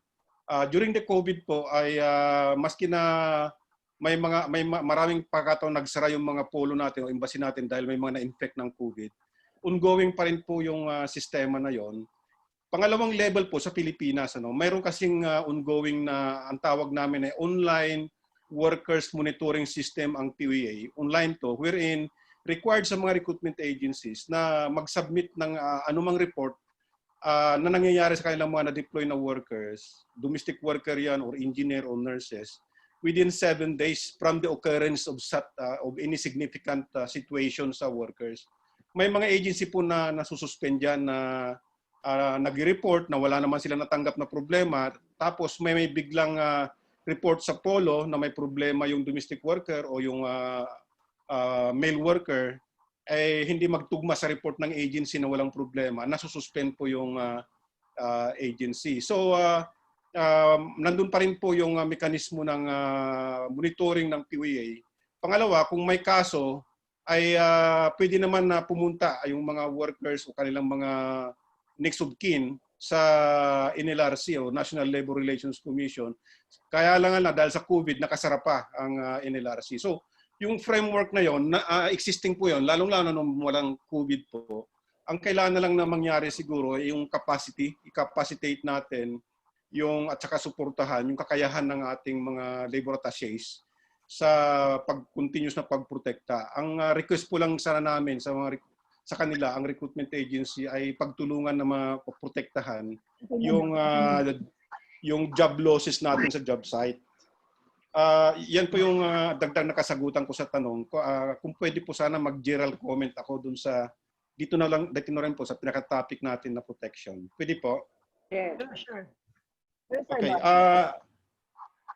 Reality check po, approximately 107 million yung population ng Pilipinas. Annually, before COVID, ay nag-average tayo ng 1.8 million ang deployment natin ng OFWs. Ito yung documented po. Ang new hire po dyan ay around 500,000 yearly for the last 10 years. Ito po yung land-based. Nag-average naman around 300 to 350,000 ang sea-based. Noong 2019 po, sinabi ng BSP sa website nila, ang remittances ng ating OFW ay umabot ng 33.1 billion pesos. Tama po yung sinabi, mas malaki pa sa ODA, o kaya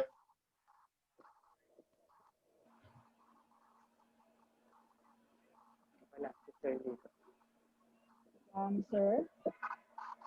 Parang Nag-freeze po kayo, sir. Nawala ang kanyang internet. Nawala si Sir. Nawala si Sir Loreto. Sir, babalikan na lang namin po kayo mamaya-maya. For the meantime, let me just acknowledge Ms. Irene Abano's comments. She said, ideally, the government's joint manual of operations mandates each agency to refer, facilitate access to the right agency in case the OFW approaches them for a program or service that is not in their mandate. And Ms. Lucita Villanueva also said there is role delineation among the agencies involved based on their program mandates, the OPTA at post and their interagencies here in the Philippines. Would you like to react to these comments, Dr. Reyes?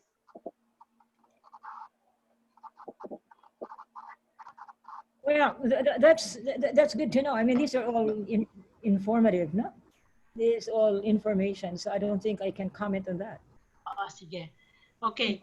Well, in general, as I said, wala tayong problema in identifying what are the needs, whose agency is it going to fall under, no? Under whose agency will this problem or issue fall under? Our problem is that if, I said, the volume of migrants needing assistance is quite manageable, no problem. But if you are faced in a situation, I'm talking about an extraordinary situation where you have a deluge of migrants coming back and their needs are, you know, across the range of what government is providing, wouldn't you, you know, like happen, wouldn't the government, should the government have been more creative in terms of, say, organizing a task force, which means that you, you know, the mandates are not strictly bound by limits or boundaries, no? Because you respond to a particular issue that is not exactly just economic or just, you know, funeral services and all that. Makikita mo yung kabuuan. Ako na kulang eh, kasi lahat ng pangangailangan ng migrants, returning migrants, napunta lahat sa OWA. No? And I have to say, I admire, you know, Hans Kakdak for trying to respond to the best of his abilities. But katulad ng stranded, wala yun sa ano eh, wala yun sa definition ng mga agencies functions. Pag may stranded, ang ano lang nila, o paano yung gagawin ng mga embassy, yun, may whole nation approach dun sa mga evacuation from abroad, no, during the crisis. Pero yung pagdating sa Pilipinas, such as in this case, an extraordinary, unique situation, where you're not dealing with just 100, 200, dealing with hundreds of thousands coming back. Eh ano ba o hindi ko sakop yan. Kaya ano eh, kaya nagkagulo. That's what I'm saying. That it is not fast enough nor adequate enough in responding to emergency situations like we have now. What is the use of all this delineation when nakita mo na sa street yung mga migrants, nakita mo na so dapat mayroong fast thinking and fast responding effort on the part of government. So hindi ko pinano na talaga, syempre may kailangan boundaries, but in responding to a crisis situation, we have to be a little bit more creative. So yun ang natin. Kaya lang, and then number two, yung mga NGOs kasi ano, medyo love-hate relationship yan sa gobyerno. Pero nakakatulong sila.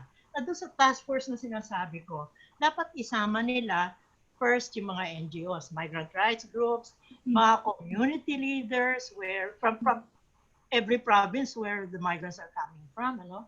And it's not nagkagulo talaga. And then number two, the local governments who are supposed to absorb with open arms all these remittance sending people you were so off guard na they were caught off guard, no? Ano ang aming poprotektahan, yung health ng aming mga the citizens of our province or the migrants coming back na baka magdala ng COVID.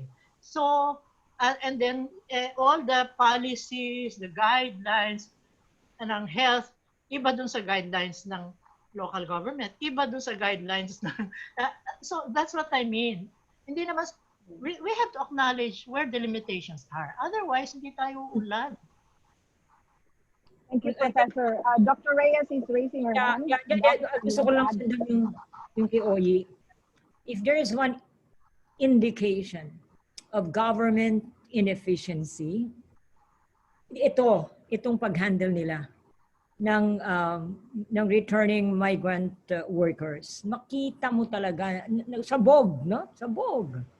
Talagang hindi nila alam kung anong gagawin, no? So lahat ng mga structures in place, lahat ng mga manuals at ng hindi ang tagal bago nila na to get their act together.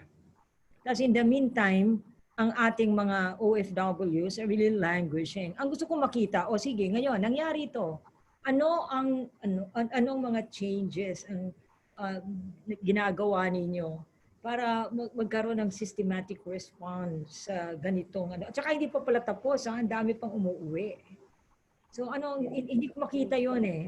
Hindi ko pa rin nakikita ang isang well-coordinated, saka sabi nga ni Oyi, yung effective, yung talagang in a scale of 1 to 10 or 1 to 5 na lang. Or how will you rate the government response to the avalanche of migrant workers in the Philippines? Saan mo lalagay ang gobyerno? Diba? O si Loreto, di ba gusto mo isagot yan? Sa 1 to 5. Yes. Babalikan po natin si Mr. Loreto. Sorry, nawala siya kanina. Sir?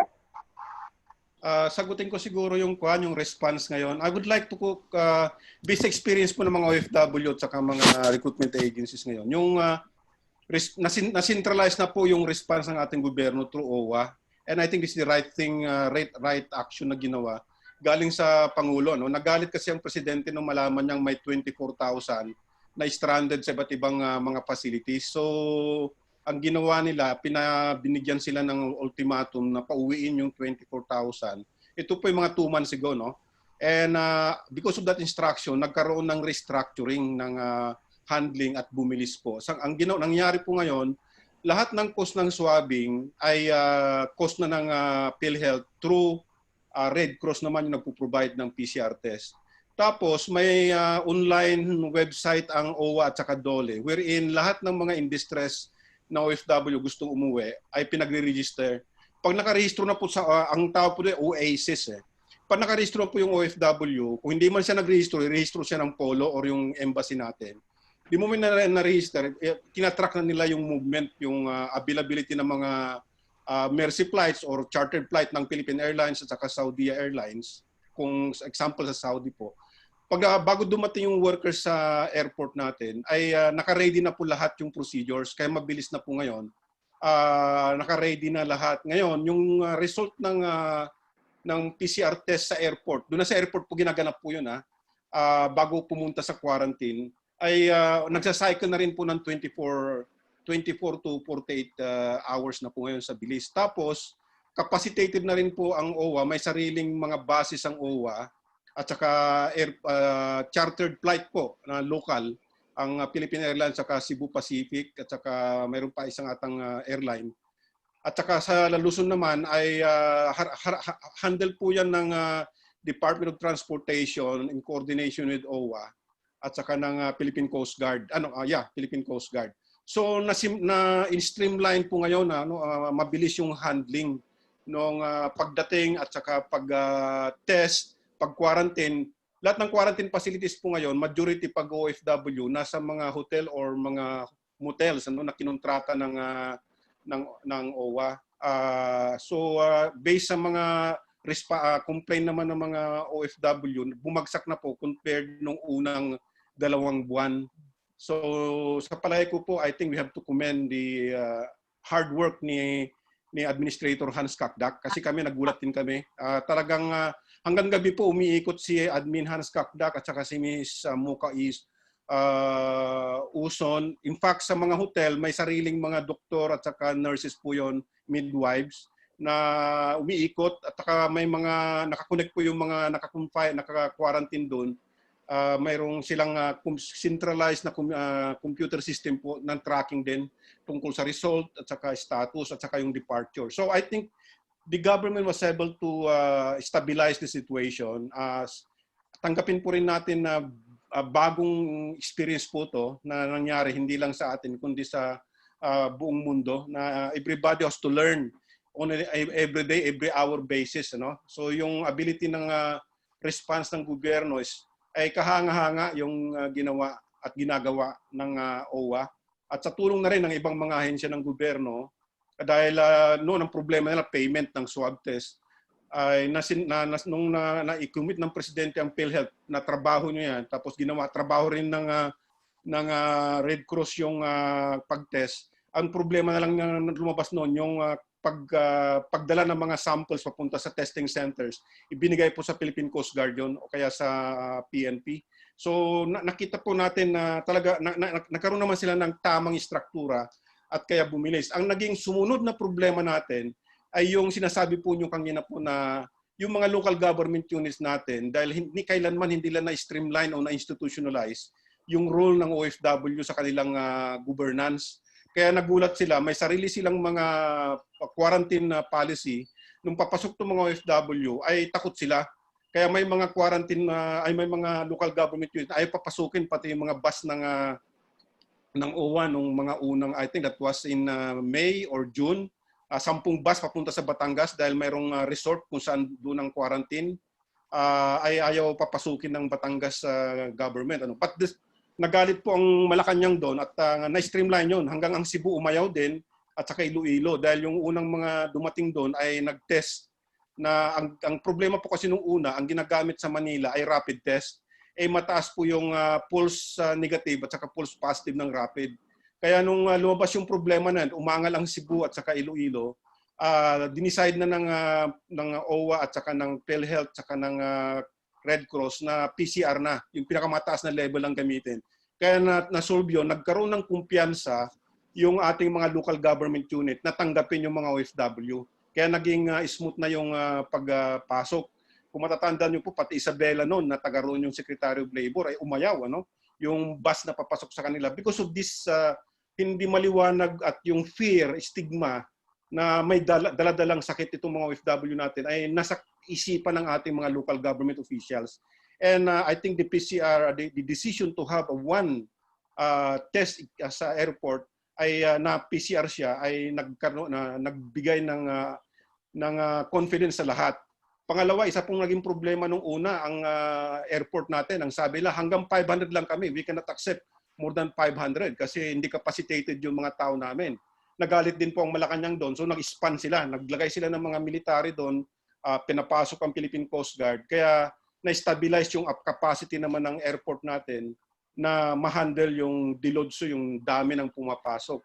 Tapos yung dati-rati yung mga galing naman sa mga cruise ship ay dati-rati ay sila nagbababa. Ang nangyari, ginawa, sinusundo na sila ng Philippine Coast Guard sa mismong mga nakapark na mga ship. So ito pong mga complex situation na to, medyo natuon na nagkaroon ng medyo mabagal na analysis at saka response. Na-correct naman po at we continue to learn. Marami pa po, tama po kayo, marami pa po ang hindi nakauwi dahil nga ang travel ban sa mga destination countries natin at saka sa atin din ay mayroon pa rin. Kaya yung mga umiiral na flights lalo na sa Middle East ay puro mercy flights yan. Kapag kumuha rito sa Pilipinas yung Saudi Airlines, yung mga mercy flight or chartered flight ng Ministry of Health para sa mga balik manggagawa na nurses at saka mga skilled workers para sa mga ospital and other critical industries sa Saudi Arabia. Blanco po kasi, walang karga yung Saudi Airlines na papunta sa Pilipinas. Ginagawa, nakikiusap po ang ating gobyerno na pwede bang kargahan ng mga distress workers natin. Kapag na-meet yung quarantine facility o requirement naman ng General Aviation of Saudi Arabia at saka ng Saudi Airlines, pumapayag naman po. So nagkaroon tayo ng symbiosis na relationship plus meron tayong mga mercy flight naman ng Philippine Airlines. Bayad po yan ng OWA at saka ng DOLE. So it's being handled and I believe sa observation namin it's really very we are satisfied, and hopefully we will learn more out of this problem. But Mr. Soriano, Thank you very much, Mr. Loreto. I'm sure you're Yes, ma'am. updated, no? You're updated that Red Cross now refuses to do all this swab testing because PhilHealth has not paid almost $1 million. Yes, So this is down in naman. totoo po. Dahil yung bagong appointed po na head ng PhilHealth ay nasa high investigation situation siya. May mga disallowance siya sa mga arrangement ng PhilHealth sa mga ospital at naisama ata ang Red Cross. Kaya na-delay. May promise po kahapon ang si Attorney Gayran ba pronunciation noon na isi-settle nila yung Red Cross related to dito sa mga repatriation ng workers. I believe mataas po ang antas ng consideration ng gobyerno tungkol sa mga OFW. So yung complaint ng Red Cross tungkol sa babayarin sa mga PCR tests, I'm confident it will be settled with priority ng PhilHealth. Kasi yun ang funder. Thank you. Sa OWA naman pala, nagbigay po ng 5 billion ang Malacanang. Ang sabi nga ng OWA nag-report sa amin, kasi panay po ang Zoom sa amin, ay 19 billion nung magumpisa ang COVID, ang fund ng OWA. But nakakastos sila ng more than 1 billion tapos nagbigay ng subsidy ang Malacanang ng 5 grant ang Malacanang ng 5 billion to handle this repatriation. So sa ngayon, sabi ng OWA, ang cash nila is about, na nasa bangko ay 18 billion pa rin po. Ibig sabihin yung liquidity ng OWA is protected despite of this na sila yung nasa harapan ng response sa COVID. Okay. Ma'am Owie, would like to add? Yeah, ano ko lang, thank you for that update. Ni Lito. It's very fun, very sabi ko positive ang response after all the errors and the unpreparedness. I think we are on our seventh. And kailan lang naman ito na ipatupad, That's what I'm saying.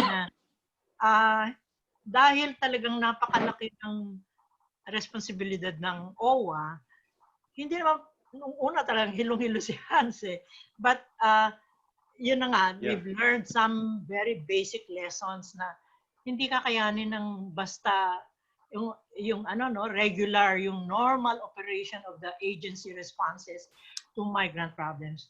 In extraordinary epidemic, conflict, etc., kailangan handa on its foot ang gobyerno. Natutuwa ko na paunti-unti nakaka-respond. Still, we are responding to short-term issues. Ang problema natin talaga, kailangan nating hindi lang i-revive, kung hindi talagang pag-isipan yung midterm and long-term implications of the COVID. Because yung the market share of the Philippines in migration will shrink, And that means hundreds of thousands of workers will not be able to find jobs abroad in the midterm and the long term. So, kailangan balik tayo sa basic. Ano ba talaga yung ating development plan? It goes back to the most basic, which is the development direction of this country. Now, we don't have enough of a diversified economy in order for the migrants to really be able to say, I can stay in the Philippines because my future is assured here in the Philippines.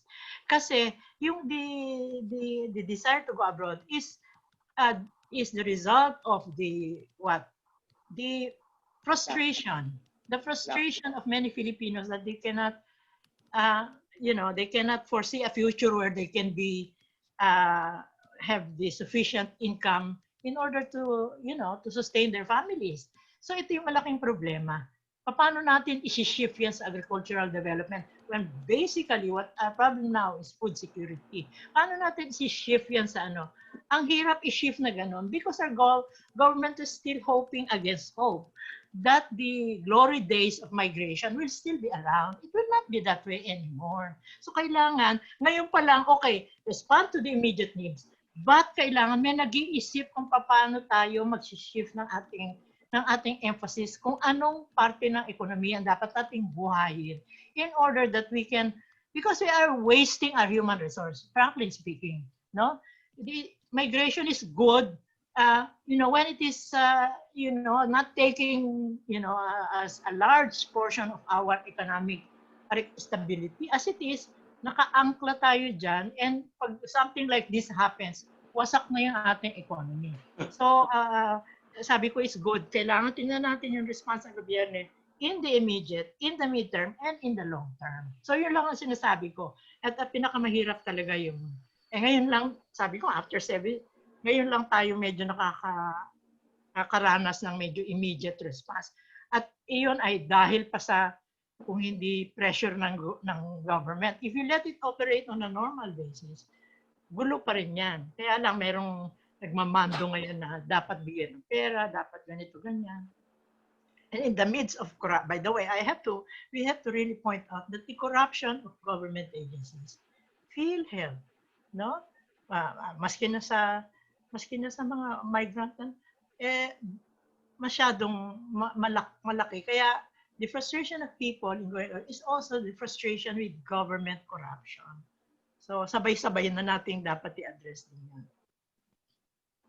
Okay. Maraming salamat, Professor. we will have Ma'am Mel to give her statements also. Oo, salamat.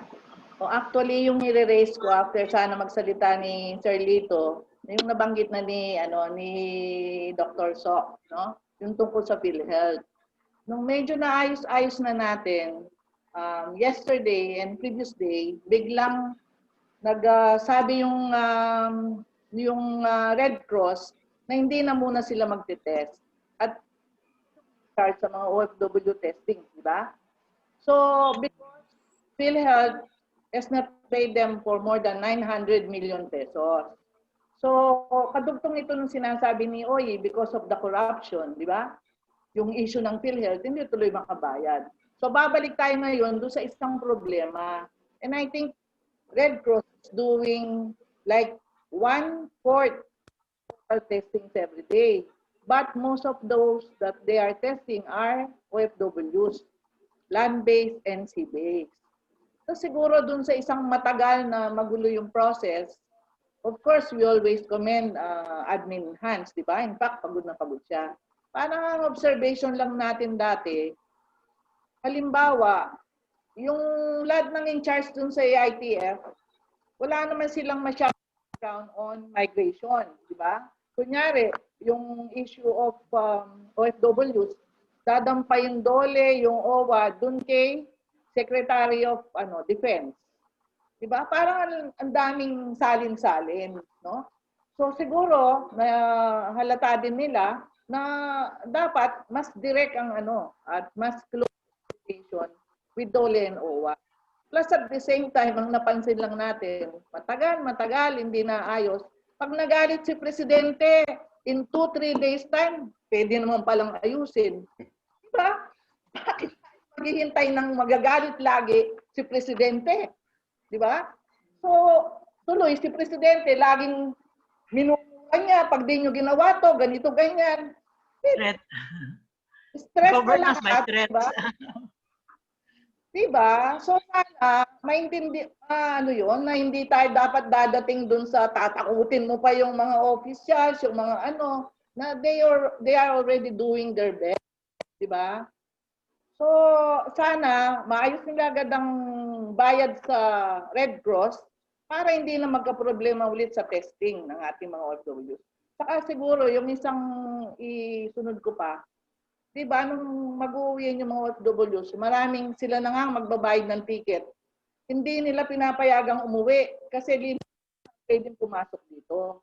Pero ang pinupunto natin doon, kung nasa labas ang OFWs, mas mahirap doon kasi malayo sila sa pamilya, di ba?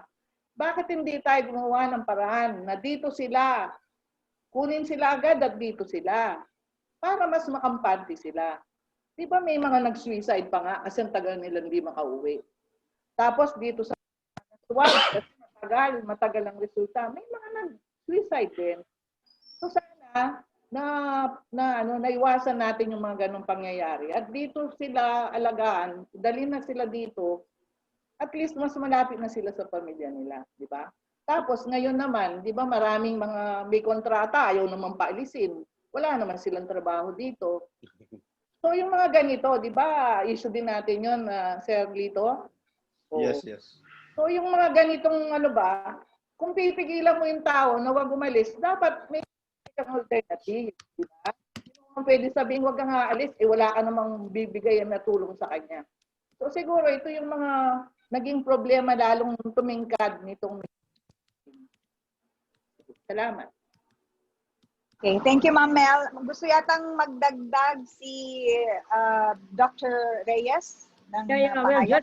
Well, just to reinforce what been said, yung COVID-19 talagang wake-up call, about our migration strategy. Wake-up call siya. Wake-up call in terms of, number one, ano pa ba? Tutuloy-tuloyin pa ba natin yung ganito nating patakaran na para ang ating mga kababayan ay kumita ng malaki, ng maganda, kailangan umalis sa bansa. Talagang dapat pag-aralan yan, di ba? Pangalawa, ang atin din is yung knee jerk, no? Knee jerk talaga ang reaction. You know, pagka merong pag merong nangyari, saka magre-respond para tuloy naging sa atin naging first responders, no? Wala talagang at saka kahit mo sabihin na ganyan din nangyayari sa lahat ng bansa, ganito naging problema, ganito ganyan. That's not a reason to explain or to justify what is happening in our country. Alam mo, Mr. Soriano, I recently returned, no, from the US. Maaga dumating yung flight namin So, wala pang tao. Wala pang tao dun sa airport swab, no? Saka malaking binayaran namin, para maswab. In other words, pagka nakakabayad ka, mabilis. Pag hindi kakabayad, maghintay ka. You know? At saka hindi pa rin ganun ka-smooth kahit na yung sa yung pagpunta mo kung saan kang yung meron ang DOT. Kasi ang dami nila, no? Pagdating mo, andyan yung Coast Guard. You know, sasabihin sa'yo, ganyan, blah, blah, blah, you know, like this. Bababa ka. Sa aeroplano. Mabilis-bilis na ngayon. Hindi na nililecturan. Kasi sa aeroplano pa lang sinasabi na sa'yo. Pagkatapos, pag nandun ka, may ibang linya, no? Ibang linya ng OFW, ibang linya ng non-OFW. So, yung non-OFW, syempre nagbabayad ka, medyo bilis-bilis, no? Yung OFW, syempre, matagal yun. Tapos, pagkatapos no, swab, like that. So, pupunta ka na ngayon kung saan hotel, no? Syempre, kung ikaw non-OFW, naka-reserve ka na, di ba? Pagkatapos, merong susundo sa'yo. Tapos, yung mga iba, nandun sa DOT na dami-dami doon, nakapila. You know what I mean? The intersectionality of class and, yung mangyayari sa'yo, may ganung klaseng distinction. No? May ganung klaseng distinction na, makabayad ka mabilis. Kung makabayad ka, pasensya ka. Maghintay ka dyan. No? Pero, ang totoo, yeah, sure, they've streamlined naman na. No? Kasi naman siguro, after so many months na dapat naman talaga yung streamline na, no? And pero ganun pa din ang sistema sa atin, no? Talagang makita mo yung class basis of how you are treated ng pag-uwi. And nakasama ng loob niya dahil yung OFW yun, dahil nga niyang binigay na sa bansa, no? Pagkatapos ang kanyang trato is nag-improve. I have to admit that. Nag-improve naman. You know, pero parang wake up call talaga. Ano ba talaga ang strategy, ang development strategy itong bansang ito. 'Di ba? Hindi na tayo pwede mag-depend sa kanila, baksak na nga Wala na, for the next so many years, wala kang makukuha na ganong kadaming remittances for the next X number of years. Diba? Hindi na katulad ng dati, na bilyon-bilyon. Kung ang ekonomiya natin is on the back of household consumption is on the back of remittances, mukhang malaki problema. Diba? So, dapat iisipin yon. Tapos tignan mo ilang trillion yung budget natin ngayon? 4 point something. Ilan talaga dyan ang para sa COVID? Pagkatapos, so many trillions, saan ba talaga kukuha ng pera ng gobyerno para dun sa trillions of budget? Uutang. Marami na rin utang natin, nagmamature na ngayon So, saan talaga? Saan kukuha? You know? So, dapat talaga mag-isip-isip. Yeah. Parang walang katapusan tong yung problema na nakikita natin dito. walang parang may solusyon tapos may problema ulit. And then, yeah, ma'am, so ito na lang po ang dahil wala na po, dahil na po tayo sa oras. So but I'd like to throw in this one last question na lang po galing from me to our speakers today. Given all these complexes and challenges na kinakarap ngayon ng mga OFWs, particularly balik tayo sa main topic natin, the women migrant workers in particular.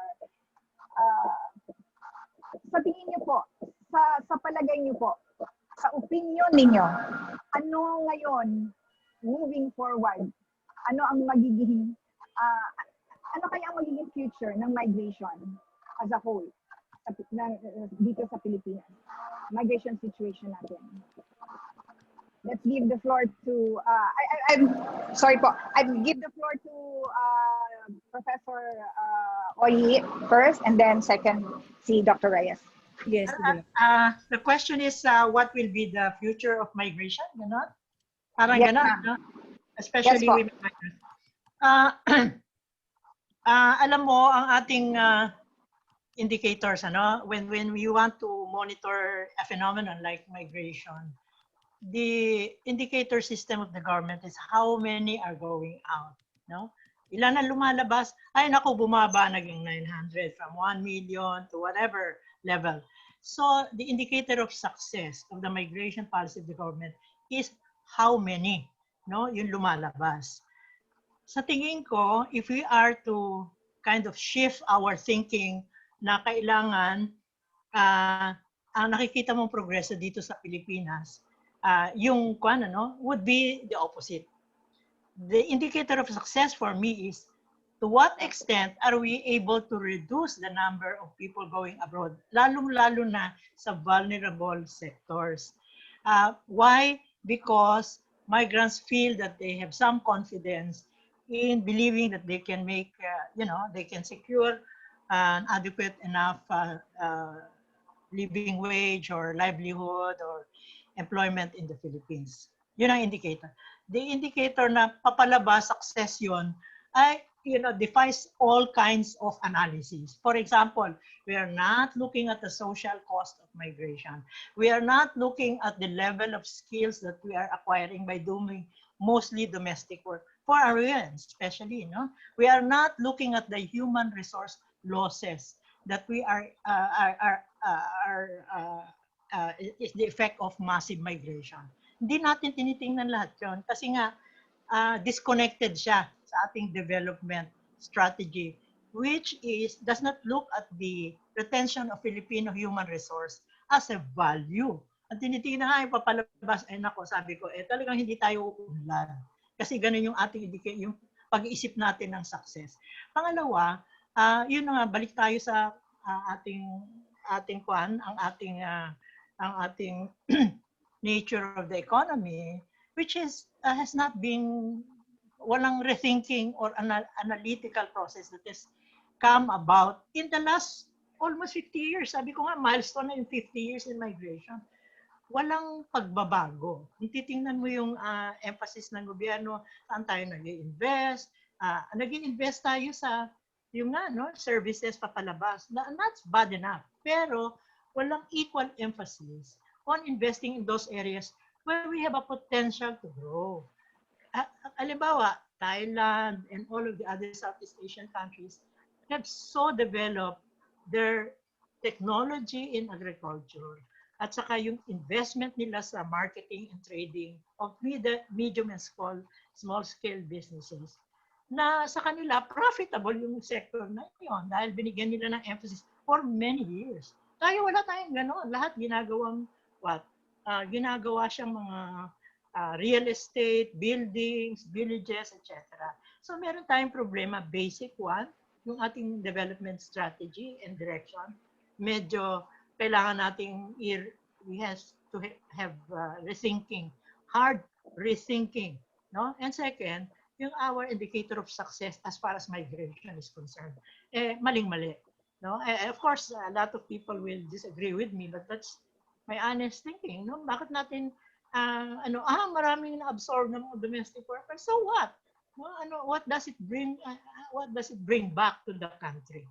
Except yung dislocated families, social cost, etc. Ang tinitingnan na natin yung monetary terms, which is to me a very fractured way of assessing phenomenon like migration. Okay. So last words. Joy. Unmute mo si Ma'am, Dr. Reyes, unmute po. Yeah, I said the future of migration is extremely bleak. There is a global economic downturn. Ibig sabihin, lahat ng ekonomiya sa buong mundo ay nag-shrink. Hindi na sila kukuha pa ng mga workers na pupunta sa kanila. Kasi nga, wala na nga silang dun eh. Wala nang mga trabaho, mga tao ron eh. Kukuha ka pa. Look at the US. Sa Amerika ngayon, ang unemployment rate na pakataas na, milyon-milyon ang kanilang unemployment unemployment claims. Ayaw na nila na talagang tumanggap pa ng pupunta sa kanilang bansa, except yung mga healthcare workers kasi kailangan nila nung mga sa ospital, no? And they pay a lot of money, pero sandali lang. Wala na eh. You look at Europe, wala na rin. Or you look at the Middle East, sila din, di ba? Pinapauwi na nga eh. You know? Kaya lang ang ayaw yung mga umuwi. In other words, as the doors of these countries are closing, and as migrant work is no longer a dependable source of remittances, which in turn influence household consumption, which in turn is the basis of our GDP. Ano na yan? In the next 5 years, mga 5 to 10 years, wala na yan. So, anong dapat natin gawin? Malapit na. Ending na ako. Mag-end na. We turn inward naman, di ba? Sa atin, sa loob naman ng ating bansa. Kasi marami naman dito. So, where should the government invest? Invest in food production. Kailangan ng pagkain. You know? Kailangan din ng mag-invest on healthcare. No? Kawawa naman tayo. Pag kami nagkasakit, di ba? Walang mapunta, walang ibabayad kasi ang PhilHealth, wala na din, you know? And of course, we also invest on digital technology kasi lahat na dyan eh. Di ba? Pag-aaral, dyan na. Business is now all digital. So, yun. And marami naman tayong possibilities dito. So, we start really looking inward rather than looking outward. I think yun ang dapat na natin. Maraming salamat po. We thank you, Dr. Reyes, for the very insightful answer, and Professor Aurora Havate de Dios. Thank you very much for your time today.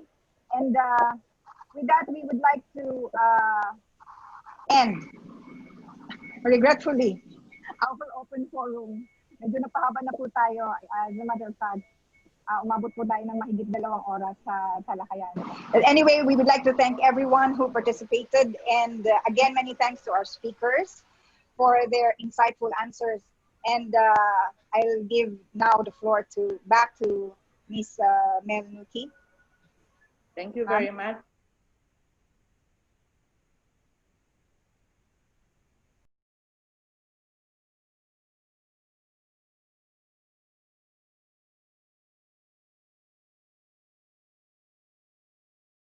Thank you, Henry. Thank you for that very interesting and fruitful discussion, no? So sa kasi hindi tayo pwedeng mas magtagal. But before that, thank you, Henry, for facilitating our open forum. But before we close, I would like to thank the following who joined us this afternoon. We have from the SWD, si Ms. Lucid, plus we have a social welfare attaché from Malaysia. It's also from the SWD, no? Tapos we also have the SWD Region 3, si Ma'am Presentacion. And then we have participants from CMA, from PUP, Polytechnic University of the Philippines, Scalabrini Migration Center, of course, si Sir Lito, LBS Recruitment, si Sir Jerry from AM College. We also have participants from Chiba University, si Professor Reiko Ogawa, and we have representatives from Stella Maris, yung ating mga seafarers, no? Yun ang work nila. And then of course we have representatives from Dawn. So maraming salamat. And let me give you a brief closing remark. Of course, we would like to thank OE and SOC again, and Henry, and everyone who made the open forum more interesting.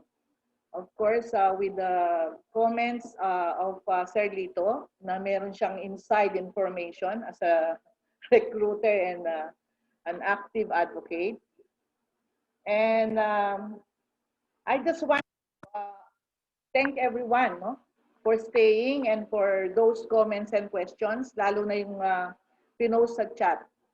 I would like to invite to the two remaining webinars for October. No? The third webinar is on stress management and for resilience building on October 21, Wednesday, from 2 to 4 p.m. then. Our speakers will be Doc Jerry Jurisprudencia and si si Dr. Paz Manaligud. And then the fourth webinar is on parenting in the light of COVID-19, strengthening family relationships on October 24, 2020. That's a Saturday, like this day, from 2 to 4 p.m. Ang speaker naman natin dito, Miss Eileen at si Doc J ulit. So maraming salamat ulit, and we hope you can join us dito sa two remaining webinars for October. But of course, we still have other webinars in the next month, so we will keep you informed. And then thank you very much, everyone, and let's all keep safe. Thank you. Bye. Thank you. Thank you. Kaya nalisin mo yung poster para makita yung tao. Yeah. So thank you very much po. See you next webinar.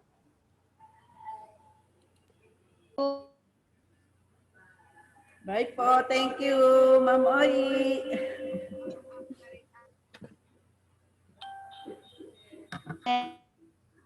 Thank you, Sir Lance. Oh, thank you din. Bye-bye. See you next time. Bye. Ma'am Lucy, thank you po.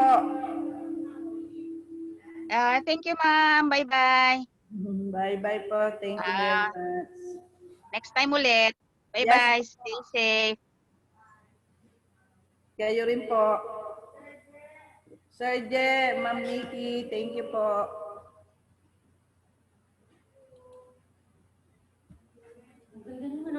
Director Annie from Malaysia. Salamat. You made it. Until sa sunod. Yes.